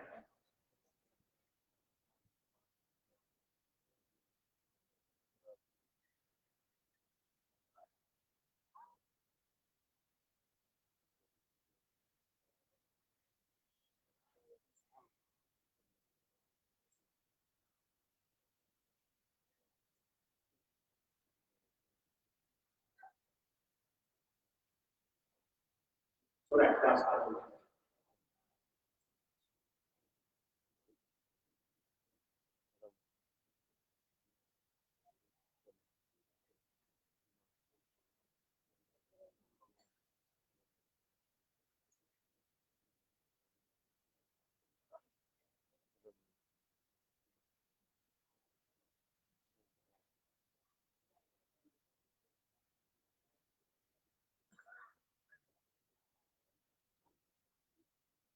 আমি দেখতে পাচ্ছি আমার সামনে দুটো প্রশ্ন রাখা আছে। একটাই প্রশ্ন করেছেন শবে বরাতের নামাজ নাই, নফলে বরকত প্রত্যেকই নাই, শরীয়তের কোনো ভিত্তি আছে? শবে বরাত মানে লাইলাতুল বারাত, হ্যাঁ, লাইলাতুল মিন নিসফি শাবান, শাবান মাসের 14 তারিখ ইবাদত। যদি কেউ বলেন এই রাতে কোনো ইবাদত নাই, নফল কাজ নাই, কোনো কিছু নাই, এটা মূলত তার মূর্খতা আর জানানি। কারণ আল্লাহ রাসূল সাল্লাল্লাহু আলাইহি ওয়াসাল্লাম হাদিসে এসেছে যে ব্যক্তি শবে বরাত রাতে কিয়াম করবে, ইবাদত করবে, আর দিনে রোজা রাখবে, কুফিরা লাহু মা তাকাদ্দামা মিন যামবি, আল্লাহ তার বিগত 1 বছরের গুনাহ সব মাফ করবে। বিগত জীবনের গুনাহ মাফ। শবে বরাতের ব্যাপারে সহিহ সনদে 7টি হাদিস আমার কাছে আছে। কিছু জয়ীফ আছে, আমার তাহকিকে এই শবে বরাতের রাতে ইবাদত, দিনে রোজার ব্যাপারে সহিহ সনদে 7টি হাদিস আমার মোতাবেক আছে। কিভাবে আপনি বলবেন বেগুলা কথায় কাম দিবেন না, আপনারা নামাজ রোজা করবেন। দ্বিতীয় এক ভাই প্রশ্ন করেছেন তাবিজ কোরআন ও হাদিসে আছে কিনা? আপনারা কি যে তাবিজ লেখেন, তাবিজ ব্যবহার উসিলা হিসেবে জায়েজ কিনা? দেখুন ভাই, তাবিজ অর্থ কি তাই তো জানেন না। আপনারা যে তামা লোহার খোলটা রেখেন তাবিজ না, এটা মাদুরি, এটা তাবিজ না। তাবিজ মানে পানাহ চাওয়া, আল্লাহর কাছে অনিষ্টতার থেকে পানাহ চাওয়া, একে বলা হয় তাবিজ। আর আমরা এই লোহার খোলের নাম দিছি তাবিজ। তো বুঝি তো না কোনটা কি বদল দিয়ে বসে আছে। কোরআন হাদিস থেকে বরকতের জন্য কিছু লিখে রাখা জায়েজ, এটাকে বলা হচ্ছে রুকিয়া শারঈয়া, এটা জায়েজ। কোরআন হাদিস ছাড়া কোনো জড় পদার্থ, নড়ি, পরি, পাথর, জড়ি, ইটা, এগুলো শিরক। ওটাকে হাদিসে বলা হয়েছে তামিমা। আল্লাহ রাসূল সাল্লাল্লাহু আলাইহি ওয়াসাল্লাম সতর্ক করে দিয়েছেন, মান আল্লাহা তামিমাতান ফাকাদ আশরাকা, যে ব্যক্তি তামিমা লটকাইলো ঝুলাইলো সে শিরক করবে। যে ভাইরা আমাদের দেশে বলতেছে তাবিজ শিরক, তারা বুঝে নাই তাবিজ কি, তামিমা না। সমস্যাই যায়,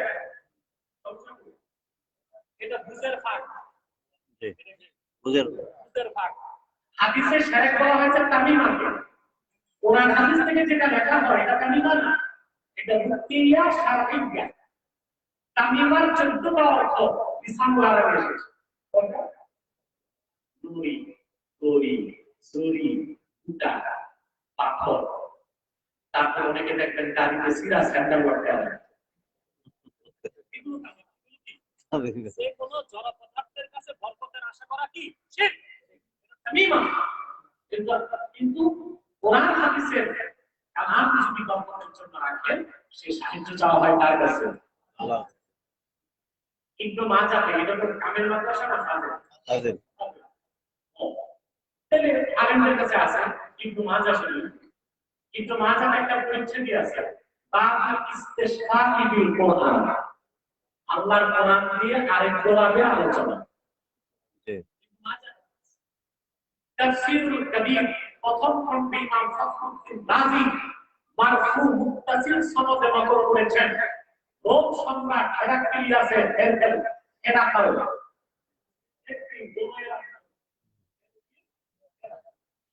বাংলাতে বলে হেরাক্লিয়াস, ইংরেজিতে তার নাম হারকিউলিস। রোম সম্রাট, তার মাথা ব্যথা, কোন কিছুতে মাথা ব্যথা যায় না। বাআসা রাজুলান ইলা ওমর রাদিয়াল্লাহু আনহু, তখন এক ব্যক্তিকে হযরত ওমরের কাছে পাঠিয়েছে যে আমার মাথা ব্যথা চাইতেছে না, আমিরুল মুমিনিন যদি কিছু দেয় মাথা ব্যথা যায়। সুবহানাল্লাহ বলবেন না? তখন হযরত ওমর কি করলেন? সুবহানাল্লাহ। তাফসীরুল কবীর বিসমিল্লাহ মুসলিমতে পাঠিয়ে দিয়েছে। হযরত ওমর রোম সম্রাটের জন্য একটা টুপি পাঠায় দিলেন। এই টুপি দিয়ে মাথা দিলে মাথা ব্যথা চলে যেত, টুপি খুললে মাথা ব্যথা হতো। রোম সম্রাটের কৌতূহল জাগছে, টুপিটা আছে কোন ঔষধ? খুলে দেখে কিছু নাই, শুধু লেখা বিসমিল্লাহির রহমানির রহিম। সুবহানাল্লাহ। আপনি বলেন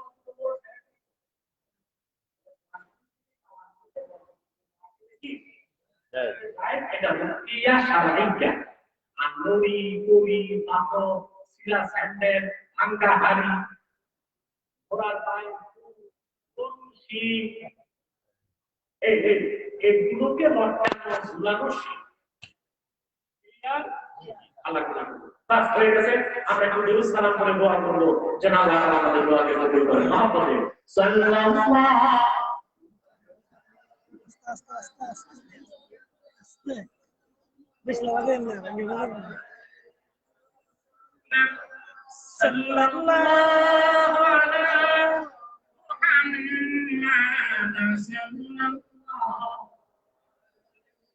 وسلم بعده يا نبي سلام عليك يا رسول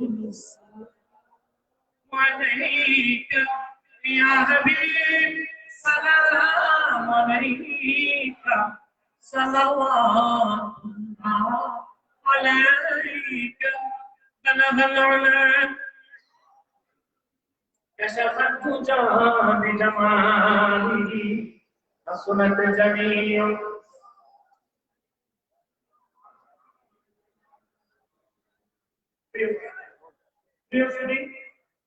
এখনই আমাদের নাজাত, আমরা দোয়া করবো সবার জন্য। সবচেয়ে বেশি দোয়া করবো আমি যিনি প্রতিষ্ঠাতা এই মাদ্রাসার আবুল হাশেম সাহেব, কলেজের আমার জন্য দোয়া করবো। খুবই অসুস্থ, বেঁচে আছে, আমরা দোয়া করবো আল্লাহ তাআলা এই দারুণী মুসলমানকে দীর্ঘ হায়াত দান করেন। আমিন। আমি প্রাণ ভরে দোয়া করি আপনাদের প্রিয় নেতা জনাব আলহাজ ইউসুফ আব্দুল্লাহ হারুন এফসি এর জন্য, কারণ তার নৈতিক সমর্থন মাহফিলটির পক্ষে সবচেয়ে বেশি ছিল। আলহামদুলিল্লাহ, আল্লাহর কোরআনের পক্ষে যার সমর্থন থাকে তার জন্য দোয়া না করাটা একটা জরুরি। আমি দোয়া চাই বৃহত্তর কুমিল্লা সুন্নিয়তের অতন্ত্র প্রহরী হিসেবে যিনি আল্লাহ দ্বীনের খেদমত করে গিয়েছেন, আমাদের হযরত মাওলানা পীরে কামেল ইয়াকুব আলী সাহেবের জন্য, পীর সাহেবের জন্য দোয়া চাই, যিনি দীর্ঘ প্রায় 50 থেকে 60 বছর হাদিসের খেদমত করেছেন, তাফসীরের খেদমত করেছেন এবং মানুষকে ওয়াজ নসিহত করেছেন। আমি দোয়া চাই আরেকজন প্রবীণ আলেম মাওলানা আশরাফুল ইসলাম সাহেবের বাবার জন্য, তিনি এই বছরই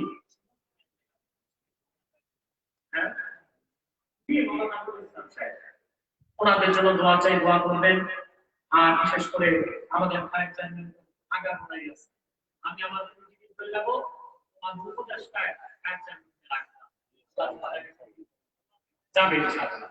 একবার না আল্লাহ তাআলা কবুল করুন, মঞ্জুর করুন। আসুন আমরা দোয়া করি দেশ ও জাতির জন্য। ربنا آتنا في الدنيا حسنة وفي الآخرة حسنة وقنا عذاب النار ربنا ظلمنا أنفسنا وإن لم تغفر لنا وترحمنا لنكونن من الخاسرين আল্লাহ পাকর নগর হাসিনিয়া ইসলামিয়া হাজির মাদ্রাসার 61 তম মাহফিলে প্রত্যেকটা দিনদার মুসলমান বান্দাদের নিয়ে হাত তুলেছি। পর্দার আড়ালে আমার মা বোনেরা হাত তুলেছে। এতগুলো মানুষের মধ্যে যার হাত ভালো লেগেছে আল্লাহ, তার হাতের বিনিময়ে আমাদের জীবনের সব গুনাহ খাতা তুমি মাফ করে দাও। আল্লাহ পাক রব্বুল আলামিন হৃদয়ের গভীর থেকে দোয়া করি আল্লাহ তোমার আখিরি নবী মুহাম্মদ মুহাম্মদ সাল্লাল্লাহু আলাইহি ওয়াসাল্লাম আজ থেকে ১৩,০০০ বছর আগে দুনিয়া থেকে বিদায় নিয়েছেন হায়াতুন নবী হিসেবে জান্নাতুল ফেরদৌস রওজা মুবারক স্থান দিয়েছেন। জীবনে একবার তোমার আখিরি নবী নবী আমার মুহাম্মদ সাল্লাল্লাহু আলাইহি ওয়াসাল্লাম জান্নাতুল ফেরদৌস রওজা মুবারক উপস্থিত হয়ে আল্লাহ তোমার হাবিবের দিলের কলমে দরুদ ও সালামে আখিরাতে পাওয়া আল্লাহ তুমি না করিও না। আল্লাহ পাক একবার না একাধিকবার যেন সোনার মদিনায় নূরের মদিনায় যেতে পেরেছি আল্লাহ। জীবনে বারবার তোমার আখিরি নবী মুহাম্মদ সাল্লাল্লাহু আলাইহি ওয়াসাল্লামের নূরের শহর মদিনাতুল মুনাওয়ারা জিয়ারতের জন্য তাদের কপালটা করে দাও। আল্লাহ তাআলা হৃদয়ের গভীর থেকে দোয়া করি আল্লাহ তোমার আখিরি নবী আমার মুহাম্মদ সাল্লাল্লাহু আলাইহি ওয়াসাল্লামের নূরের চেহারা মোবারক স্বপ্নের পার দেখে গো আল্লাহ জান্নাতবাসী আমাকে তুমি ডাক দিও না। একবার না একাধিকবার জানো তোমার আখিরি নবী মুহাম্মদ সাল্লাল্লাহু আলাইহি ওয়াসাল্লামের নূরের চেহারা মোবারক স্বপ্নে দেখা সৌভাগ্য লাভ করেছে। জীবনে বারবার দেখার জন্য তাদের কপাল আল্লাহ তুমি সোনার কপাল বানায় দাও। আল্লাহ আমাদের অনেকের বাবা নাই, অনেকের মা নাই, অনেকের বাবা মা একজন নাই। যত মানুষের বাবা মা দুনিয়া থেকে বিদায় নিয়ে অন্ধকার কবরে চলে গেছে আল্লাহ সকল মুসলমান বাবা মা তাদেরকে আল্লাহ তুমি জান্নাতের বাগান বানায় দাও। আমিন। আল্লাহ তাআলা এখানে আমার যুবক বন্ধু বসে আছে, বাবা মা বেঁচে থাকতে কোনো কামাই রোজগার ছিল না। দুঃখী বাবার মুখে একটা ভাত তুলে দিতে পারে নাই, দুঃখী মাকে একটা কাপড় কিনে দিতে পারে না। এখন হাজার হাজার টাকা কামাই করে কিন্তু বাবাও বেঁচে না, মাও বেঁচে নাই। এরকম চক্ষু ভরা পানিয়া বুক ভরা ব্যথা নিয়ে আমার যত যুবক বন্ধু হাত তুলেছে আল্লাহ তাদের বাবা মা তাদেরকে জান্নাতের বিস্তার বানায় দাও। আলী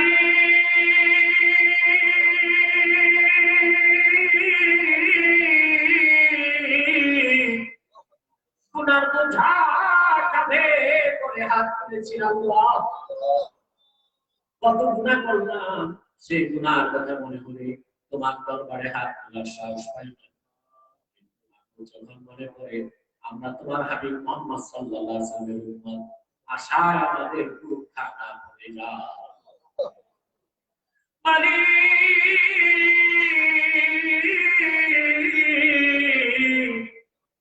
আমাদের গুনার দিকে দৃষ্টি না দিয়ে তুমি তোমার অবারিত রহমতের দিকে দৃষ্টি দিয়ে তোমার হাবিবের সদকায় আমাদের জীবনের সব গুনাহ মাফ করে শিশুর মতো নিষ্পাপ বানায় দাও। আল্লাহ তাআলা পর্দার আড়ালে আমার মা বোনরা বসে আছেন, অবলা সরলা সঙ্গী সাথী মা বোন আমার, তাদের মনে কত দুঃখ থাকে, কষ্ট থাকে, পৃথিবীর কারো কাছে বলে না। মনের দুঃখ মনে লালন করে জীবনটা ক্ষয় করে দেয়। এরকম যত মা বোন হাত তুলেছেন আল্লাহ তাদের জীবনের সব গুনাহ মাফ করে দাও, দুঃখ কষ্ট দূর করে তাদের প্রত্যেককে একটি সোনার সংসার।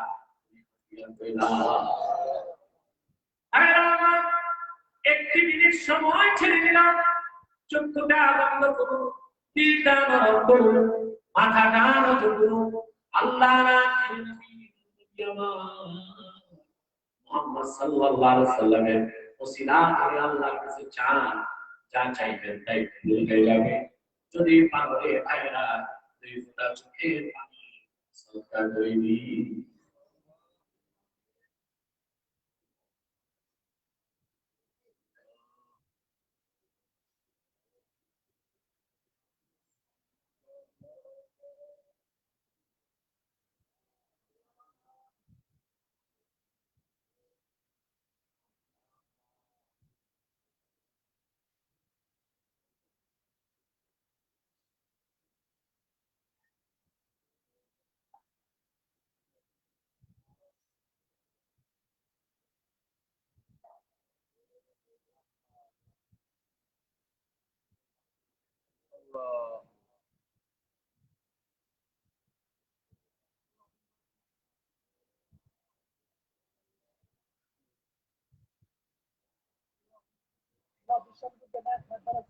آمين الله حياتك لما قربان آمين الله شكر لك الشربات تنفاذ آمين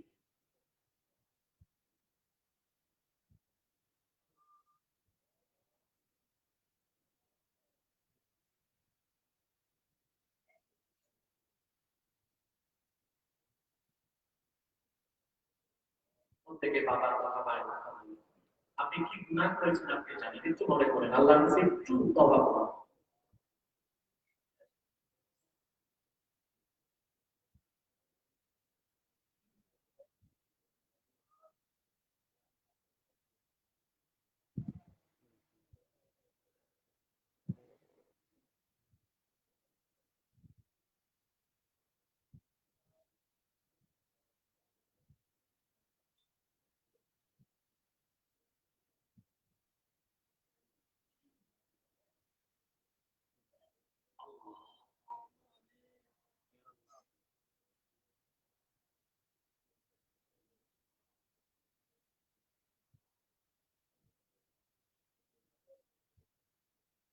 اللهم إنا نتوسل إليك بوسيلة حبيبك المحترم نبيك الخاتم سيدنا إمامنا محمد بن عبد الله نبي الله رسول الله صلى الله عليه وسلم الذي أكملت به قصر النبوة وحكمت لا نبي بعده وأعلنت في القرآن بالبرهان أن محمدا صلى الله عليه وسلم خاتم النبيين والمرسلين قبل 15 من سنة.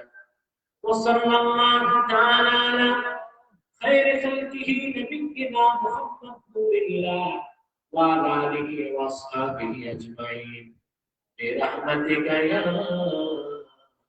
أرحم الراحمين.